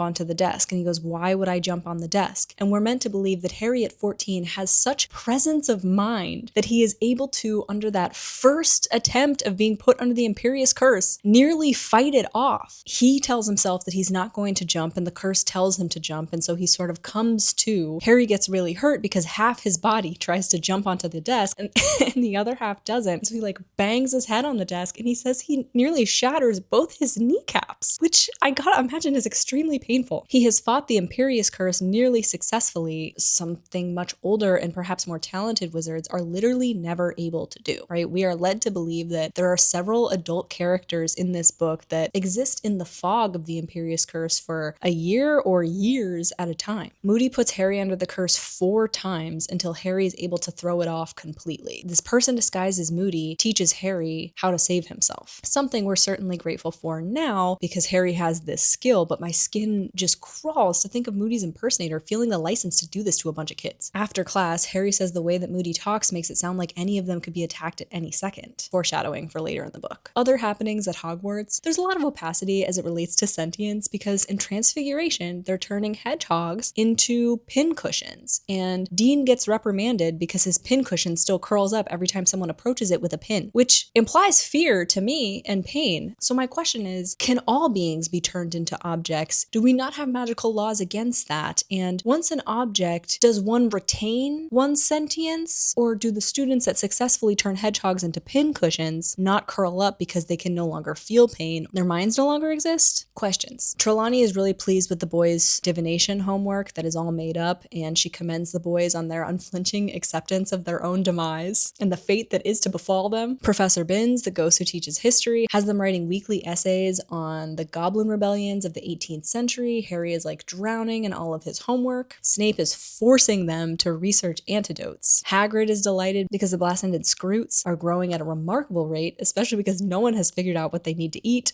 And the students, as part of their project, are meant to come down from the castle and observe the Scroots when they're not taking care of them and care of magical creatures. And Malfoy flat out refuses to do this. He's like, absolutely not. But then Hagrid threatens him. He says, you'll do as you're told or I'll take a page out of Moody's book. I heard you made a great ferret. And that shuts Malfoy up, but I do not approve. I'm glad that Hagrid is less afraid of his students this year, but I really don't approve. Soon, there's an announcement in the Great Hall that the Beauxbatons and the Durmstrangs students will be arriving on the 30th of October, and the students will be let out of class early that Friday and are meant to come to the front entrance hall to greet their academic guests. Ernie Macmillan, Fairweather friend, lets it slip that Cedric Diggory is thinking of entering the tournament. And Ron is like, that idiot? And Hermione says he's not an idiot just because he beat Harry at Quidditch, and he's a prefect, as if that settles the matter. Ron says, you just like him because he's handsome. And Hermione's like, I don't just like people because they're handsome. Fucker. I don't know, it's really interesting the way that Cedric is discredited for being handsome by all the other men around him, and I'm not exactly sure what the point is there. The end of October comes around, and Ron and Harry are heading to breakfast, and they overhear Fred and George say, he's avoiding us, so we'll have to send a letter. Who's avoiding you? Wish you would, says Fred. So the twins are up to something that is subtly touched on quite often throughout the book, but doesn't get revealed to us until the end. At breakfast this morning, there's lots of wishful thinking about entering the tournament, and it's revealed that all 3 tasks will be performed in front of a panel of judges, which will include all 3 heads of the school and 2 ministry officials. Hermione knows that because she has read Hogwarts: A History. But then she says a more accurate title for that book would be A Revised History of Hogwarts, or A Highly Biased and Selective History of Hogwarts, which glosses over the nastier aspects of the school. And I agree, that's wild that it's not even in the textbook, it's not even included in the castle's history, which these comments certainly track, right? If the intended metaphor is house elves as women, because women have historically, and even in present day, been erased from their places of importance, the history books, their work has been stolen and credited to men for centuries, so it fits. Harry shakes his head over his scrambled eggs. He can't understand Hermione's indignation. He says his own lack of enthusiasm has done nothing to quell her pursuit of justice. Yeah, Harry, your passiveness never stopped Hermione. Thank God. And Harry grew up, right? Like in modern day London, like he does have an awareness of his country's history of slavery and the world's history of slavery. And his lack of reaction to this just puts his like jockness more on display than it ever has been to me personally. And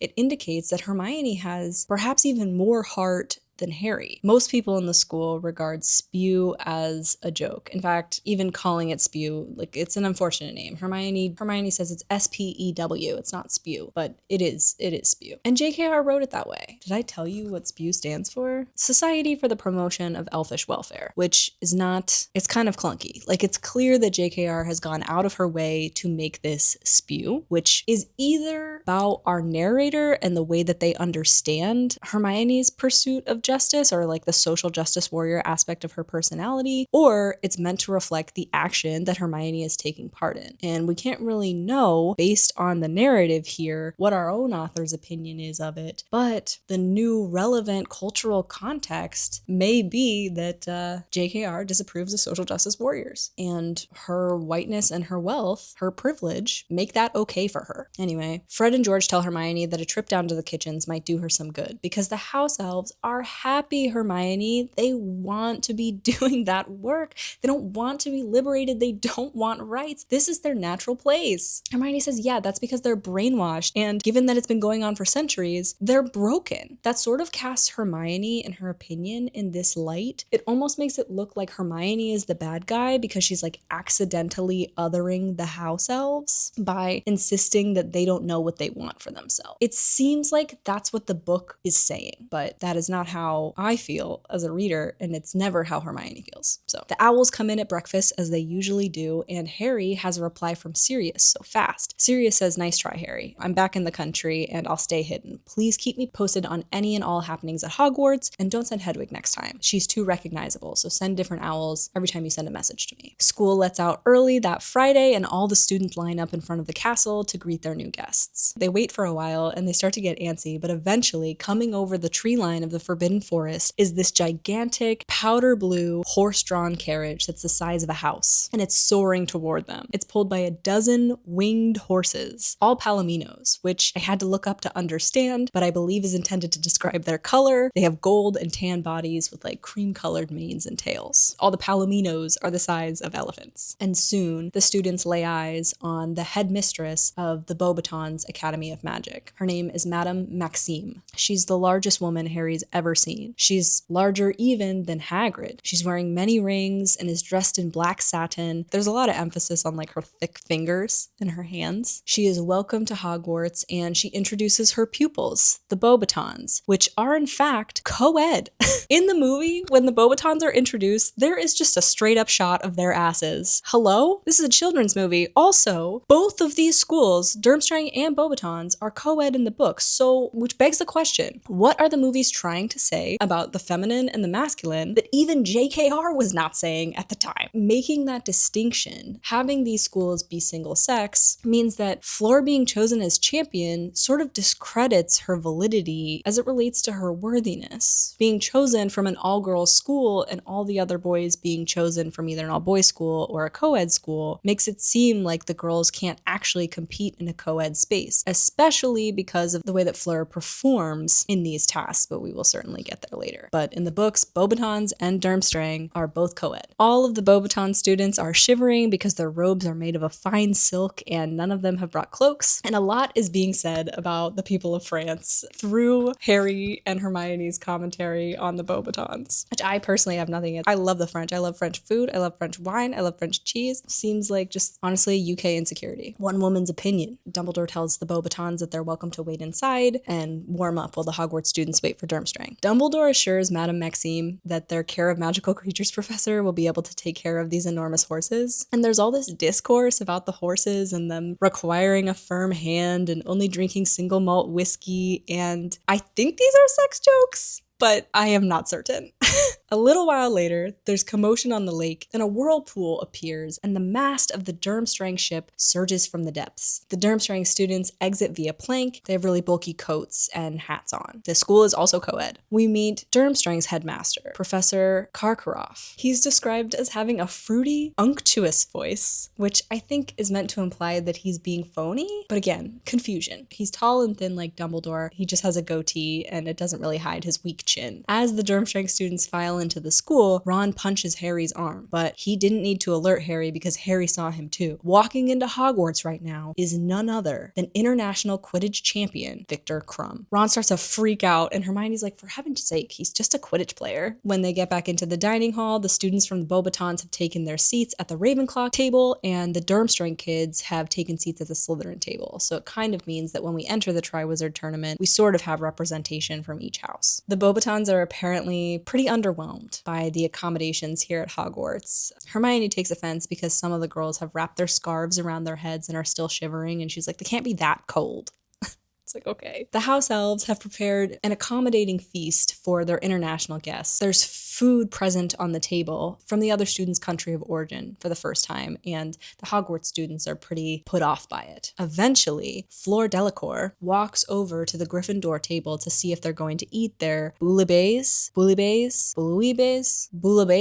I don't know how to say it. Fleur Delacour has a sheet of silvery blonde hair that falls all the way to her waist. She has large blue eyes and very straight white teeth. Ron turns purple when she approaches their table, and Harry just pushes the food toward her. It's like, yeah, we're not gonna eat it. Ron immediately is like, she's Vila. And Hermione says, no, she's not. No one else is acting like an idiot around her. But that's not entirely true, because Fleur draws the eye of many a young man throughout her time at Hogwarts. Ron says, they don't make them like that at Hogwarts. And Harry says, they make them okay at Hogwarts, because he's looking at Cho Chang. Happens to be sitting a few seats down from Fleur, which I guess is very like middle school, 14-year-old boy, but I don't love it from our main characters. I really don't. Ludo Bagman and Barty Crouch are also in attendance. They arrive and sit at the table, and they're ultimately the two people that have organized the Triwizard tournament, one of them being the head of the Department of International Magic Affairs, and the other being the head of games and sports or whatever. They will also be judges along with the headmasters of each school. When they're introduced, Ludo Bagman gets a lot of applause. He's smiling and waving jauntily in his kind of way, and he gets a lot more applause than Barty Crouch. Harry says probably because he just seems seems more likable, but also because he's like a recognizably famous beater, despite the fact that he is terrible, if not inept, when it comes to doing his job. He doesn't seem to have a problem with that, though. Barty Crouch doesn't even acknowledge his introduction, and he receives little applause. It's explained that once the champions are selected, they will engage in 3 magical and extremely dangerous tasks. The champions will be selected by none other than the Goblet of Fire. Dumbledore reveals a large, roughly hewn wooded cup, unremarkable except that it's full of blue and white dancing flames. Any student over the age of 17 may put their name into the fire, and the goblet will select who is most worthy tomorrow night. Until then, Dumbledore has drawn an age line around the Goblet of Fire to protect it from underage entries. Once a champion has been selected, he or she is obliged to see the tournament to its end. Fred and George are like, hell yeah, it's just an age line. Shouldn't be hard to fool. Once your name's in the goblet, you're laughing. It can't tell whether you're 17 or not. And Harry is thinking, sure, but then you'll have Dumbledore to face, and maybe he'll be kind of mad about anyone being put in the tournament who isn't 17. The feast has ended, and all the students are meant to be heading back to their sleeping quarters, and Ron and Harry hear Karkaroff fawning over Viktor Krum. Have you eaten enough? Are you warm? Karkaroff immediately identifies Harry and pauses, holding up the exit to the hall, and Moody intervenes. Karkaroff seems pretty afraid of Moody, maybe even terrified of him, and without much interaction, everyone goes their separate ways. Also, in the movie, there's this scene of Karkaroff sneakily closing the doors to the Goblet of Fire, and for what? Right? Like, the source material has enough red herrings in it. We don't need you to, like, lie to us about the sequence of events.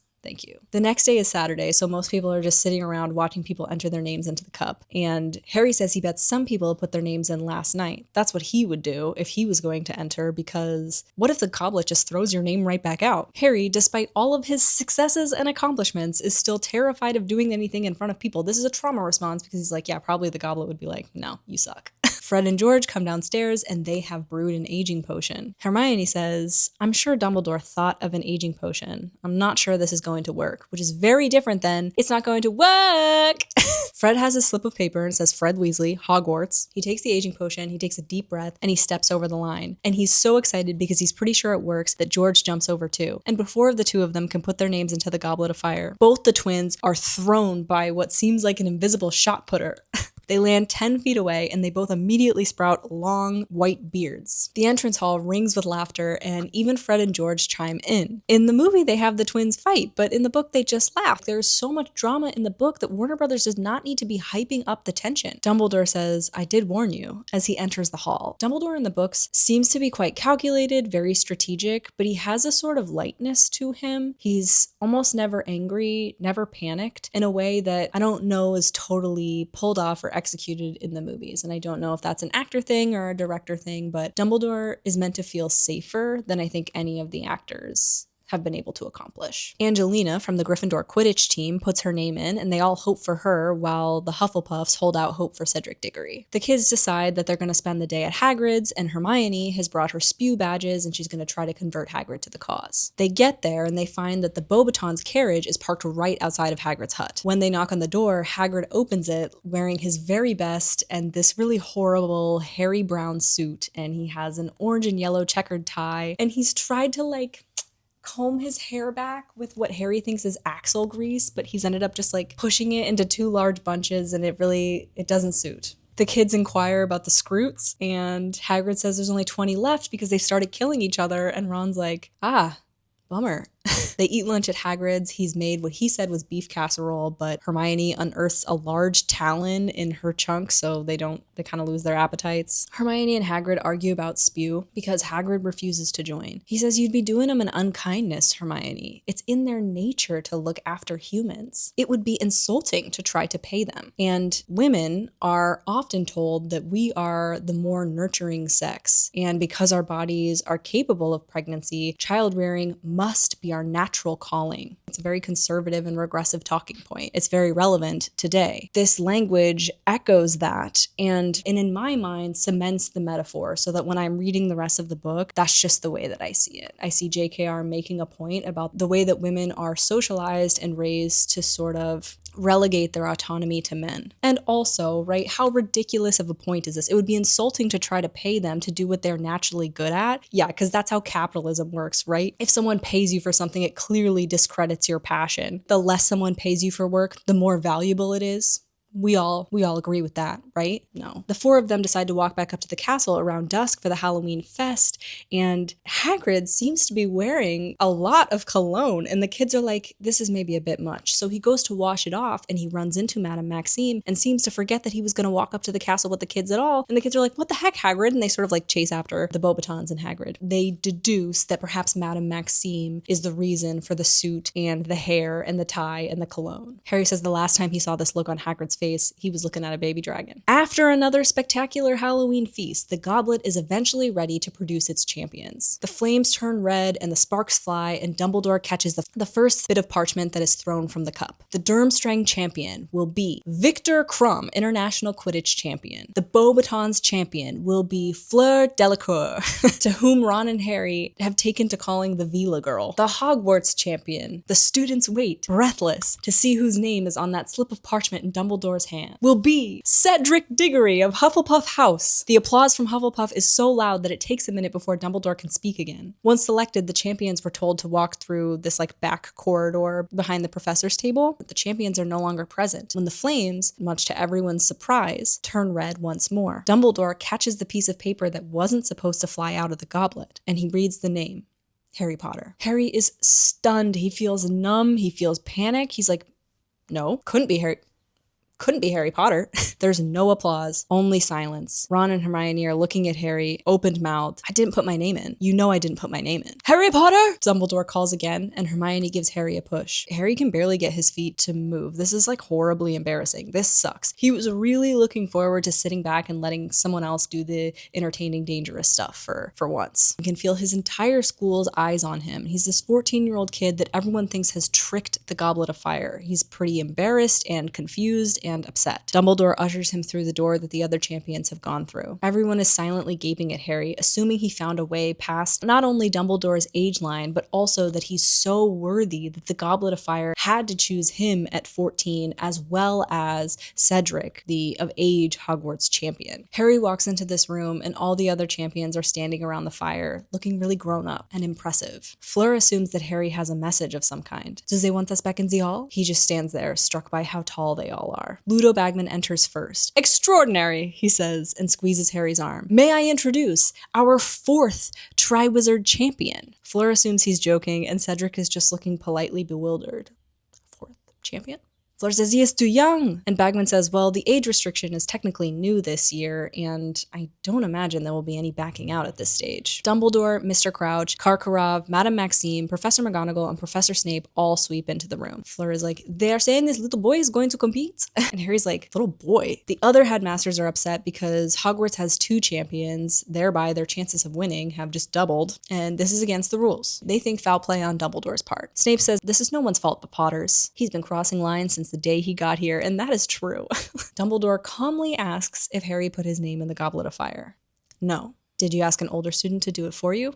No. Ah, but of course he is lying, says Madame Maxine. Eventually it falls to Barty Crouch, who, at this time, is under the Imperious Curse. So he says, we have to follow the rules. Once your name comes out of the goblet, you're obliged, it's a magical contract. And there's been much conversation about this, because well, Harry didn't put his name in, right? 17-year-old Harry Potter that wrote their name on this piece of paper is not the 14-year-old Harry Potter that stands before you, so therefore there is no contract, it's null and void. And of course, last year, they wouldn't let Harry go a mile away from the school without a permission slip, so the logic isn't entirely making sense. But when we come to it from the understanding that Barty is at this moment under the Imperious Curse with orders to make sure that Harry competes in this tournament, his reasoning makes all the more sense. Probably if he wasn't under the curse, he'd be like, yeah, of course Harry's not gonna, no, not only is he 14, but we already have our 3 champions. The other headmasters are like, okay, well, we get to keep adding names to the fire until we have 2 champions too, and if we knew that the age limit wasn't actually 17, we would have brought different kids. And Moody clarifies things. He says, it's simple, Karkaroff. Someone put Potter's name in the Goblet of Fire under a different school, knowing that he'd have to compete if it came out. Hogwarts wants 2 bites of the apple. I will launch a formal complaint. Moody says if anyone ought to complain, it's Potter, and I don't hear him saying a word. Fleur says, why would he complain? He has a chance to compete for glory for his school.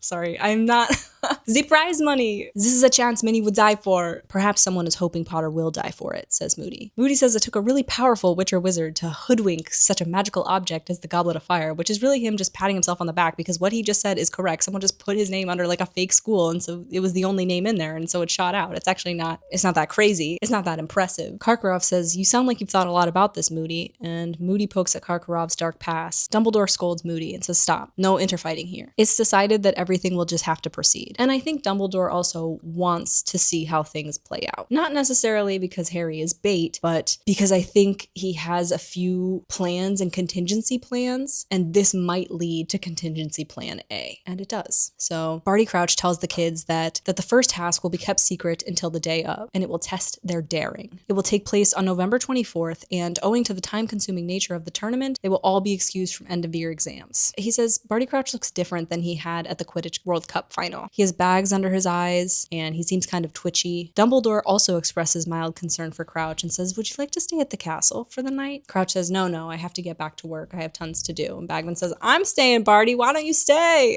Dumbledore offers the other headmasters a drink, but without even responding, they take their champions under their arms and they walk back to their respective homes. And in this way, Cedric and Harry have a real disadvantage because Dumbledore wasn't going to take Cedric under his arm. Like, Dumbledore is not going to cheat, and it's clear that the other two people have a more vested interest in their schools winning, whereas Dumbledore's interest is in international relations. So Dumbledore tells the boys that they better get back to their common rooms lest the students be denied the chance to make an enormous mess and lots of loud noise. On the walk back, Cedric's like, so we're competitors again, huh? Tell me, how'd you do it? Harry's like, I didn't. Okay. Well, I'll see you around then. And it's clear to Harry that Cedric doesn't believe him. He worries because he's like, is anyone but Ron and Hermione going to believe me? How can anyone think that I'd want to enter this tournament against 3 people who've had 3 years of extra magical practice, experience, and education? And probably sound magical training, whereas like Harry's magical education has been disrupted out the wazoo. And then he's like, okay, well, is someone trying to kill me by entering me into this tournament? And he's like, well, yes, someone does want me dead. Someone's wanted me dead my entire life, and I had dreams about people enacting a very specific plot that was designed to kill me, so I guess this is totally possible that this is the plot. Perhaps. And Harry doesn't have a lot of time to think things through, though, because when he enters the common room, there's all these cheers and screams and excitement, and he's being congratulated and celebrated for being the Gryffindor Hogwarts champion. No one notices that Harry's not in the mood to celebrate. Harry is terrified and upset and panicked and pretty frustrated by this turn of events. Fred and George ask him how they did it, and they seem both impressed and annoyed. A lot of people are upset with Harry for not telling him how he got past the age line. It makes Harry look like he's insecure about who he could compete against. Anyway, but they're prepared to celebrate him regardless. Lee Jordan ties a Gryffindor banner like around Harry's neck like a cape, and Harry can't find Ron and Hermione anywhere, and it takes him 30 minutes to finally extract himself from the partying Gryffindors. And when he gets to his room, he finds Ron lying fully clothed on top of his bed. Harry's like, where have you been? Ron says, oh, hello. Congratulations. No one else even got across the age line. How'd you do it? Did you use the cloak? I figured you wouldn't have used the cloak because we both could have fit under it. The cloak wouldn't have gotten us over that line. Someone else put my name in. Ron's like, why would they do that? And Harry says it feels really melodramatic to be like, to kill me? You can tell me the truth. Why bother lie? You didn't get in trouble, right? Excused from end of year exams, 1,000 galleons. I'm not stupid, you know? Well, you're doing a really good impression of it. And Harry at that time is still wearing like the Gryffindor cape around his neck, and he's like trying to unknot it. And he's like, what the heck? Like, Ron, you know I didn't put my name in the goblet. And Ron was one of the only people that he was certain was going to believe him. So to have Ron think that he's lying and then to have Ron outcast him in this way is really, really upsetting. They turn their back on one another, and Ron draws the curtains around his bed, and Harry wakes up the next day, and it takes him a minute or two to remember why he's so miserable right now. He heads downstairs, and he's really dreading having to go into the dining hall and face all the gawkers and all the questions about how he got his name in the Goblet of Fire. And Hermione perhaps anticipates this, and she meets him on the stairs with a few pieces of toast. She says, let's go for a walk, shall we? To Harry's immense relief, Hermione believes his story without question. She's like, of course, I saw the look on your face.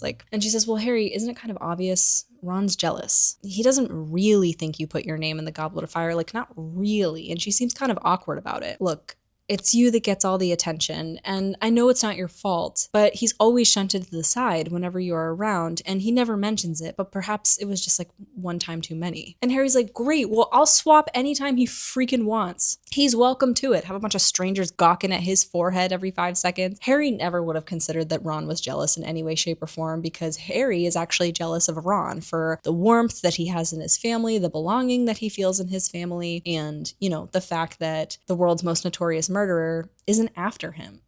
Hermione convinces Harry to write to Sirius to tell him about what happened, but Harry doesn't want to because he doesn't want to worry Sirius. He doesn't want Sirius to like endanger himself by coming closer to the school. They go to the Owlery because they can't use Hedwig or Pigwidgeon, obviously, because Ron and Harry aren't talking. And Hedwig is again pretty pissed that Harry's not using her. And he's upset because Ron is now upset with him and Hedwig is now upset with him, and he feels like neither of these things is his fault, and he doesn't want to apologize for either Hedwig's or Ron's feelings being hurt. But I do think the Hedwig thing is his fault. So the rest of the school does not react the way that the Gryffindors did. And the Hufflepuffs, who he usually gets along with, are pretty pissed. They seem to think that he's stolen Cedric's glory, and thereby Hufflepuff's glory, of which there is not much. And he sort of has. But he even mentions that like Professor Sprout, who's the head of Hufflepuff, she's a little bit short with him, and Justin Finch-Fletchley and Ernie Macmillan, who they usually chat with in herbology, won't even talk to him. And then they laugh when he gets hit in the face by Bubbo-Tubber. It's only been 1 year since they were accusing Harry of being literally a predator. So, like I said, fair weather friends. Malfoy teases Harry about how he'll probably die in this tournament. They go from herbology to care of magical creatures, and the new assignment is to exercise the Scroots of their pent-up energy. And so they're supposed to be like leashing them and taking them on walks. These Scroots are over 3 feet long now and extremely powerful. They look like a cross between a giant scorpion and an elongated crab. Hagrid pulls Harry aside. He's like, so, Hogwarts champion. And Harry says, one of the Hogwarts champions. No idea who put you in for it? And Harry's like, so you believe me? Yeah, you said you didn't do it and Dumbledore believes you. So everything seems to happen to you, doesn't it, Harry? The next few days are some of Harry's worst at Hogwarts. And that's saying something because he's almost died every year. He says he felt like this once before when the whole school thought he was attacking people, but at least then Ron was on his side. He's really never felt so alone. But Harry resolves himself. If Ron's enough of a doofus to believe what he does and be angry with him for this, then that's on Ron. Harry has no intention to repair this friendship until Ron comes to him. Ron is basically his brother. The Weasley family, essentially the closest thing Harry has to a family. This is an enormous loss. He says it's lonely with dislike pouring in on all sides. He understands the Hufflepuff's frustration, but he thought that the Ravenclaws would find it in their hearts to support him as much as they support Cedric. They seem to think it was quite a desperate move of him to enter his name into the Goblet of Fire to further enhance his fame. Harry is also feeling really insecure because Cedric looks the part of a champion. He's exceptionally handsome, dark hair, gray eyes. Like I said, Harry's had a crush on Cho for 2 years, and I don't know what she looks like, but I can tell you that Cedric is hot. Actually, Cedric is now rivaling Krum as it relates to attention from girls. Harry even witnesses a girl begging Cedric to sign her school bag. Hedwig won't come close to Harry, and Trelawney is predicting his death with even more certainty than usual, and he did so poorly on his summoning charms in Flitwick's class that he's been given extra homework, which nobody else got except Neville. Hermione's leaving the class with him, and she's like, it's really not that hard, Harry. You just have to concentrate. And he's like, that's actually not that helpful.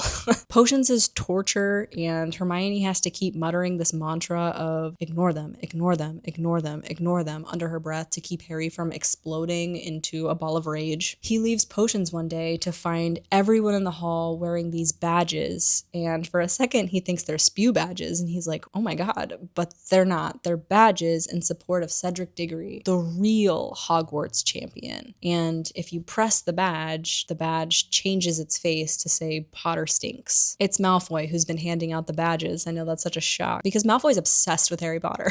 He offers a badge to Hermione and he says, don't touch me, I just wash my hands and I don't want mudblood sliming it up. Harry pulls his wand out before he even knows what he's doing, and people scramble away and back down the corridor. Malfoy and Harry both immediately shoot curses at one another, but Harry's hits Goyle and Malfoy's hits Hermione. Snape comes out at that moment and he immediately sends Goyle to Madame Pomfrey, who's sprung boils all over his face. And then he looks at Hermione, who's been hit by a curse that makes her front teeth elongated elongate in perpetuity at an alarming rate. She's trying to cover her face and her teeth, but they've grown past her chin. She's like panicked and she lets out a cry. "Potter attacked me, sir. We attacked each other at the same time." "Malfoy got Hermione," says Ron. "Look." And Snape forces Hermione to show him her face in front of like horrible Pansy Parkinson and all these other Slytherins. And her teeth have grown past her collar. And Snape says, "I see no difference." Her eyes fill with tears and she runs. Ron and Harry are lucky because they both start shouting horrible things at Snape at the exact same time, so he's unable to discern what each of them have said. He takes 50 points from Gryffindor for whatever reason and gives them both attention. Harry is furious with the injustice of it all, and he spends the entire lesson imagining using the Cruciatus Curse on Professor Snape, which, you know, is probably why they don't learn about the unforgivable curses until the 6th year.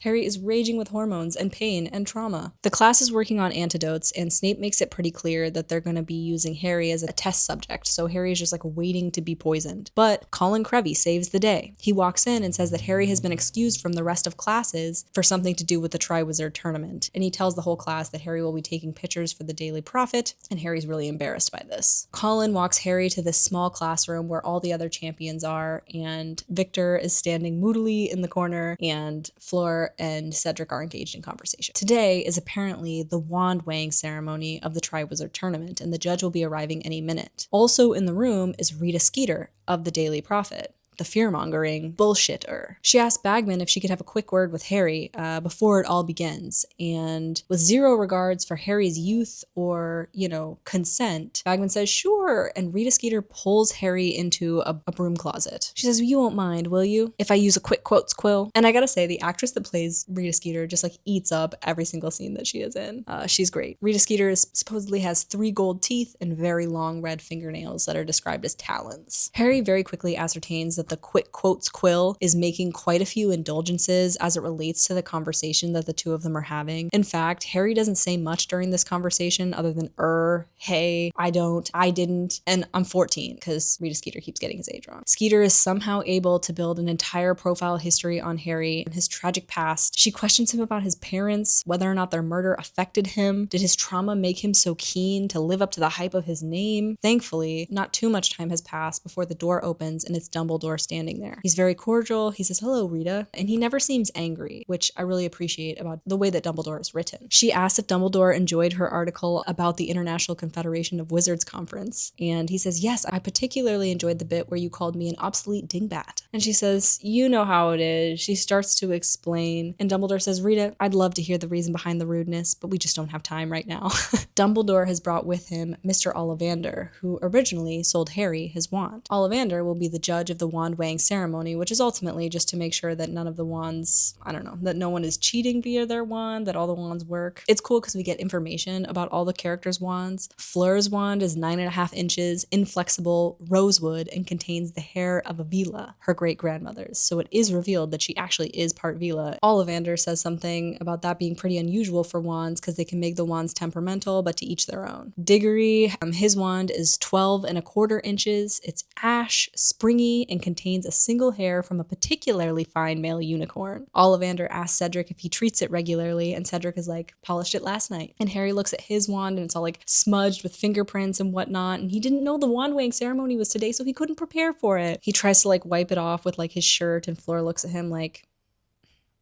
Apparently Crumb's wand is a Gregorovitch creation. It's hornbeam and dragon heartstring, really rigid and thicker than usual. Then it's Harry's turn, and Ollivander, of course, remembers Harry. Harry's wand is holly, 11 inches, and it has a single feather from the tail of a phoenix. Harry has never shared that his wand is the brother wand to Voldemort's own wand. He's never shared that with anyone in his life, and he's so hopeful that Ollivander does not say anything today, particularly because Rita Skeeter is in the corner, and he does not want this shared with the Daily Prophet. All the wands are considered okay, and then the champions have to take photos, and much fuss is made about Madame Maxime's size. I guess she casts everyone else into shadow, and the photographer can't stand back far enough to get her entire body into frame. The photographer clearly wants Fleur in the middle of the picture, but Rita Skeeter, with her own article in mind, really wants pictures of Harry in the middle. Harry eats dinner alone that night, and when he goes back to the dorm, Ron tells him abruptly, he's like, "You've had an owl. We're supposed to do our detention tomorrow night in Snape's dungeon." Then he leaves the room without a word. So it's like, good friend, right? Like, Ron Ron is guarding the owl, who he knows is probably from Sirius, but is also unwilling to chat with Harry about what that letter might say. The most important thing in that letter is Sirius asking Harry if he can ensure that he's alone in the Gryffindor common room at 1 a.m. on November 22nd. Hermione and him come up with the dung bombs contingency plan. They're gonna make the Gryffindor common room smell really bad if they can't ensure that it's empty that night. Harry anticipates this talk with Sirius as the only bright spot on a very, very dark horizon. He says it's never looked darker. He's really starting to panic about the first task. He is so scared that he's having a hard time envisioning the future beyond that task. He says everything else is wiped away. Nothing exists but that task. Time stops at the task. Rita Skeeter publishes her article, and it's not really a report on the Triwizard tournament so much as it's a highly colored life story of Harry Potter. The names of the Beauxbatons and Durmstrang champions are squashed into the last sentence of the article. They are misspelled, and Cedric isn't mentioned at all, and that pisses off a lot of people. And instead of blaming Rita Skeeter, everyone seems to blame Harry because they think he's attention seeking. 10 days after the article is published, Harry still feels sick every single time he thinks about it. The article says things like Harry still cries at night about his parents and that he's found love at Hogwarts with the stunningly pretty muggle-born girl Hermione, who, like Harry, is one of the top students at the school. And trust, like, Harry is not a top student at this school. To care about grades, you have to imagine a future for yourself, and Harry has faced too much death and abuse to really think that studying matters. Even though studying in this case really does matter.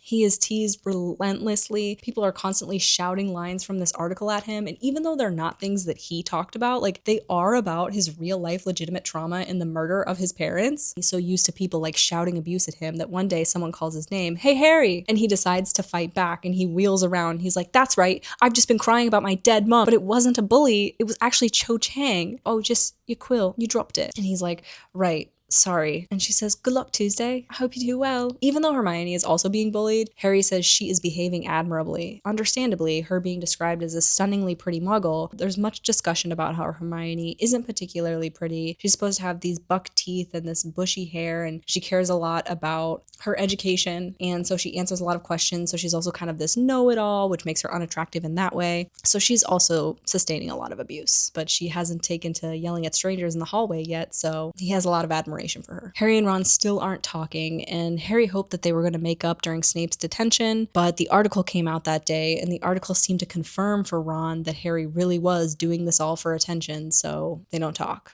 Hermione has been trying to force them to talk to one another. She says, "I know you miss Ron, and I know Ron misses you. Miss him, please." But then he tells us that that was a downright lie, and he does miss Ron a lot. He likes Hermione a lot. She's a great friend, but it's not the same as hanging out with Ron. In fact, hanging out with Hermione includes a lot of studying at the library and a lot less laughing, apparently. Victor Crumb is often also at the library. Harry wonders if he's studying or if he's preparing for the first task. He kind of feels threatened by him. Hermione complains that Victor Crumb is always in the library. She says he himself is not a problem, but it's just groups of giggling girls show up wherever he is, and Hermione finds that really annoying. And there's something really interesting to me about JKR writing fangirls into nearly every book in this series with a bit of disdain. They're not problematic, they're just a hindrance. They're annoying and usually portrayed not only to be frustrating, but also to be quite fickle. I think that's interesting because JKR, she intentionally wrote her star as a young boy versus writing this magical world around a young girl. And we've already discussed the marketability of her swapping Joanne for the more androgynous JKR. And JKR is very intentionally highlighting how young women and the objects of their affection are often discredited because they appeal to these young women. It could, of course, be JKR's own misogyny, right? It could just be her problem with fangirls, but it could also be her having a larger conversation about fandom and about fame. I'm saying this could be a very intentional point. Her, a woman, writing a series around a boy, because if there's not a male or at least a co-ed audience, no one will find the work credible or respectable. Hermione's frustrated by the fangirls, and she says they only like him because he does that wonky feint thing. Wrongski feint, Harry says through gritted teeth. Hermione convinces Harry to come to Hogsmeade that weekend, but he only agrees to go if he can be under the cloak. And he says it's amazing to go somewhere without people staring at him and shouting at him and flashing their badges that say he sucks. Rita Skeeter is also in Hogsmeade, and Hermione speculates that she's in town to watch the first task, and Harry feels molten panic inside of his body. They go to the Three Broomsticks, and Harry only agrees to go if Hermione promises not to make him try to talk to Ron. Ron is sitting with Fred and George and Lee Jordan in a corner, and Hermione is embarrassed to be sitting alone in a social pub with with Harry under the invisibility cloak, and so she pulls out her spew stuff and starts working. Harry says, when are you going to give this up, Hermione? When house elves have fair wages? She's like, maybe I should get some villagers involved. Or maybe it's time for direct action. I wonder how I could get into the kitchens. Harry is watching his classmates in total despair. What he would have given to be a normal student this weekend with nothing to worry about but homework. He had really been looking forward to watching Cedric do something dangerous while he was safe in the stands. Hagrid is observed drinking an enormous tankard of ale, of course, and Moody is drinking from his hip flask, which everyone knows is not personal to Madame Rosmerta or whatever mead she sells. Moody exclusively drinks from his hip flasks so as not to be poisoned by any unattended cup. Moody comes around the table and Harry initially thinks he's looking at Hermione's spew notes. Moody's magical eye can see through Harry's invisibility cloak. Moody has told Hagrid that Harry is there. Hagrid comes over and whispers to Harry. He says, meet me at midnight and wear that cloak. Hermione is worried that it might interfere with Harry's other meeting, which is at 1 a.m. tonight, but Harry decides that Hagrid's never asked him to meet him out this late before and it's probably important, so he's gonna go. That night, Hermione helps Harry exit the portrait hole using his cloak, and he arrives at Hagrid's. Hagrid immediately tells him to shush and don the cloak, and then he goes and he knocks on Madame Maxime's door. And the two of them take off into the Forbidden Forest, and Harry is like, what the heck? And he's like having to run to keep up with these two really long-legged people. He's like, why would Hagrid want me to come on a date with him and Madame Maxime? Also, if you're stressed about the time, don't be, because Harry apparently wears a watch, and I guess that was common behavior for 14-year-olds, because before phones were invented, literally how would you know what time it was? Hagrid tells Madame Maxime that she's going to enjoy this, but please don't tell anyone. And she's like, of course. Hagrid leads Harry and Madame Maxime to a clearing where grown men are working to subdue 4 fully grown dragons. They're in these enormous enclosures that are made of these big planks of wood, which seem short-sighted because they breathe fire, but I am not a dragon tamer, nor do I claim to be. There's a group of wizards working to stun the most terrifying dragon of the bunch, and one of those wizards yells for Hagrid to keep back. He's entirely enamored with dragons. They're the most beautiful creatures that he has ever seen. Turns out the person that told Hagrid to stand back was Charlie Weasley. He's like, Hagrid, I didn't know you were bringing her. She's bound to tell her champion, right? And Hagrid's like, I just thought she'd want to see him. Real romantic, Hagrid. Harry explains that there are 4 different breeds of dragons here. The Hungarian Horntail, the common Welsh Green, the Swedish Short Snout, and a Chinese Fireball. Charlie thinks that the task is just going to be that the champions have to get past them. For some reason, they wanted nesting mother dragons. The dragon folks will be on hand if things get nasty, but Charlie doesn't envy whoever has to go up against the Horntail because its back is as dangerous as its front. The dragon folks end up putting some eggs beside the subdued Horntail, and Hagrid lets out like a moan of longing. And Charlie says, I've counted them, Hagrid, don't even try it. Charlie says Mrs. Weasley has been really worried about Harry ever since she found out he was entered into the tournament, and she doesn't think he should be allowed to play, obviously. She was also really saddened to know that he still cries at night about his dead parents, and Harry's like, ugh, are you kidding? Harry's like, okay, so this is terrifying. I'm gonna have to go up against a dragon, right? He's like, maybe it's better to know in advance and prepare, and perhaps the shock of it will wear off, but right now, the only weapon he'll be allowed is a wand, and it feels just like a thin strip of wood. Harry is hustling back to the castle under the cloak, and he only has 15 minutes to go until his meeting with Sirius when he runs into Karkaroff. They bump into each other in the woods. Harry keeps still under the cloak until Karkaroff moves away, but it confirms for him that now Cedric is the only champion that won't know about the dragons. Harry makes it back to the common room on time, and he pulls off his cloak, and when he glances at the common room fireplace, Sirius's head is in it. And this Sirius's head being in the coals is a real choice to make. Whoever dreamed this up, that is not right. This is not okay. This is not what is described. Whatever. It's the first time Harry has seen Sirius since he took off on Buckbeak's back last year during the Time Turner madness. His face is fuller, and his hair is cut, and he's cleaner. Sirius inquires about Harry's well-being, and before Harry can say fine, he just starts talking, and he talks and talks about everything that has happened up until right now. And it's so good to see Harry have a trusted adult and get to sort of unload in this way. Sirius lets him talk it out, and when he finishes, he says, okay, well, there's a simple spell that we can do with the dragons. First, I must warn you about Karkaroff. He was a Death Eater. Moody caught him and put him in Azkaban 12 years ago. Karkaroff got off by doing a deal with the Ministry, repenting and then naming names. He's been teaching dark arts ever since at Durmstrangs. So Sirius tells Harry to watch out for the Durmstrang champion, Victor Crumb as well. Harry's like, okay, well, Karkaroff is a really good actor then, because he didn't like that my name came out of the Goblet of Fire. He tried to stop me competing. I don't think he put me in there. Sirius adds it all up for us. He says that he can tell that Moody was attacked the night before he left for Hogwarts. And of course, some people think he's paranoid, but that doesn't mean he can't still recognize the real thing. And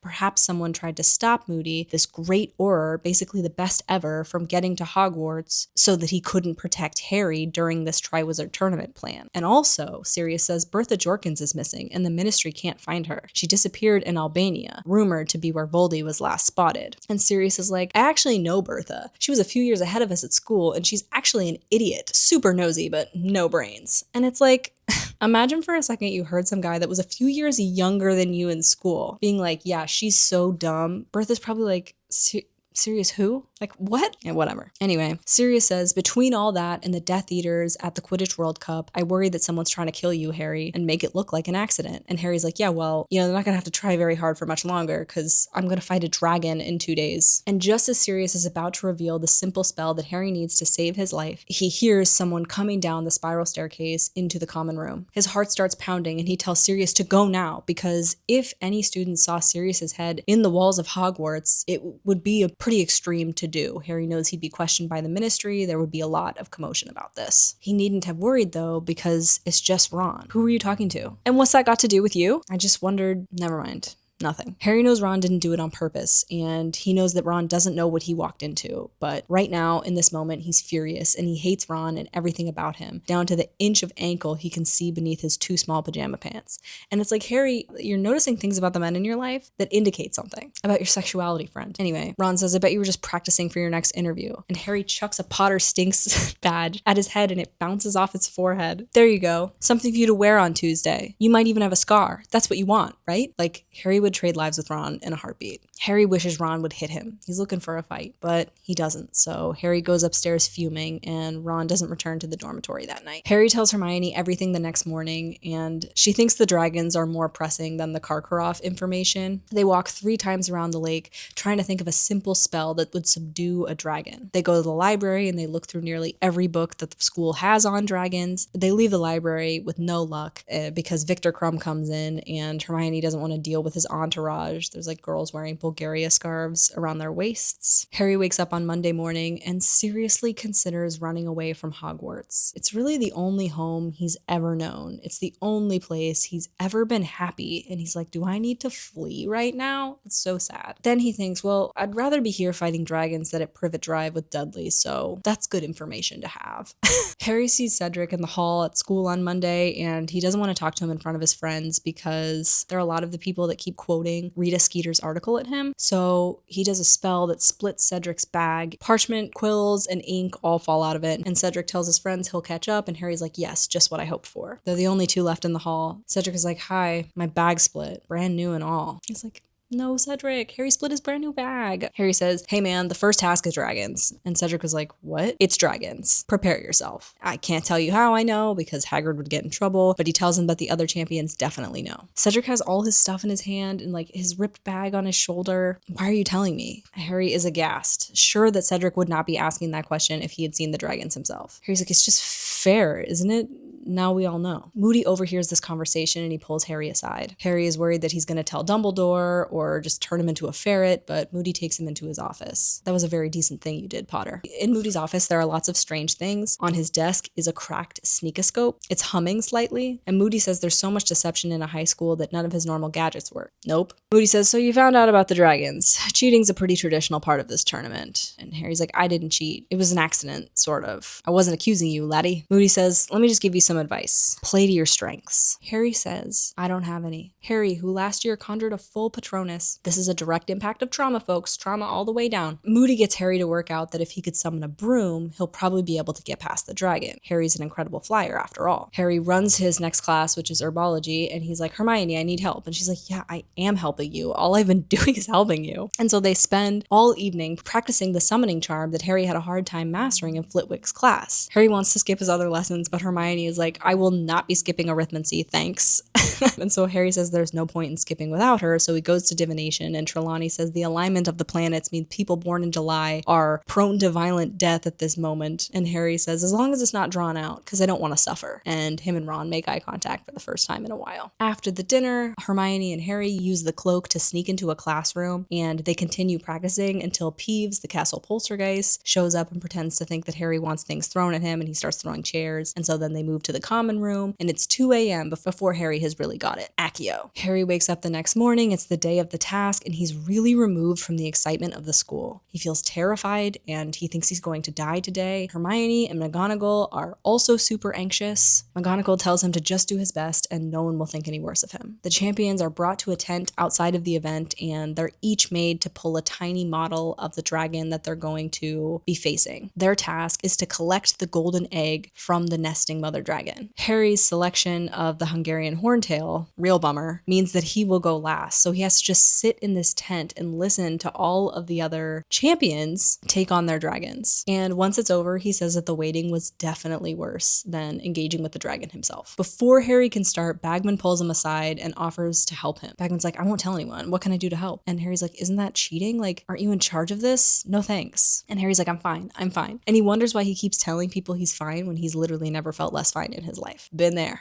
A lot of the language around Fleur's participation in the task is just really different. If you go back and you look at what Harry heard Bagman saying when they were going through these tasks, you will find that what Cedric was doing, he's like, oh, it was clever, but it didn't quite work. But with Fleur, he's like, I'm not sure how smart that was. And obviously, Fleur doesn't even finish the next 2 tasks. And that's frustrating. She's the only girl representation we have in the Triwizard tournament, and she is so unsuccessful. And I'm just wondering why it was written that way. Why was it written that way? Obviously, much more to discuss. Cedric, Fleur, and Crumb all eventually collect their eggs. Cedric apparently gets half his face like burned off. And suddenly it's Harry's turn, and his panic is rising inside of him, and yet somehow he finds the strength and courage to walk out and literally confront a dragon. He summons his firebolt, concentrating as hard as he can, and eventually comes to him. He gets on it, his flying is magnificent. All of a sudden he can conceptualize this whole terrifying endeavor as another Quidditch game, and the golden egg just another snitch. He eventually manages to get to the egg through wit and very fair flying, and we find out that he was actually the quickest to the egg, and he only gets scratched by the dragon once. McGonagall says he did an excellent job, and that's very, very high praise coming from her, and Hagrid says he's really, really proud. He sees Madame Pomfrey afterwards in the champion's tent, and all of a sudden the tent looks a lot more inviting, and then Ron and Hermione come running in. Hermione has fingernail marks down her face because she was so nervous, and Ron says, Harry, I reckon whoever put your name in that goblet is trying to do you in. And that's not an apology. Harry says it was though the last few weeks had not even happened. The worst weeks of Harry's life. Caught on, have you? Took you long enough. And he senses that Ron is about to apologize, and all of a sudden he doesn't need to hear it. Harry's like, actually, don't. He says, forget it. And Ron says, no, I shouldn't have. And Harry's like, forget it. And then Hermione bursts into tears and gives them both a hug and runs away. Ron gives Harry the lowdown. Cedric transfigured a rock into a dog, figuring the dragon would go after the dog, and it did for a minute, but at the last second it turned and it shot fire at Cedric, and that's how he got half his face burned off. Fleur put hers in a sort of sleep trance, and it ended up sneezing fire at her, and she caught fire and she got to the egg. And Ron says Crumb was second best after Harry. He did some sort of spell that he cast into the dragon's eye, but it caused the dragon to stomp around and accidentally squash some of the eggs, and Crumb lost points for that because none of the eggs were supposed to get hurt. Harry gets an 8 from Madame Maxime, a 9 from Barty Crouch, a 9 from Dumbledore, a 10 from Ludo Bagman, which everyone can tell is suspicious because Harry got hit by one of the dragons. He shouldn't have gotten a perfect score. And he gets a 4 from Karkaroff. LOL. Harry and Crumb tie for first place, and when it came down to it, most of the school supported him as well as Cedric. No one wants to see Harry die. Bagman tells the champions that they have their golden eggs, and those golden eggs are the clues to being able to successfully complete task number 2, which will take place in February. Ron and Harry are walking back to the castle talking hard. Harry wants detailed information about the other champions and the way that they got past their dragons. And Rita Skeeter jumps out from behind a bush and asks Harry for a word. He says, you can have one word. Goodbye. And that brings us to the halfway point of the book. We'll dive into the next 2 tasks and all the happenings of the rest of the Goblet of Fire next week. My name is Sage. Thank you so much for watching.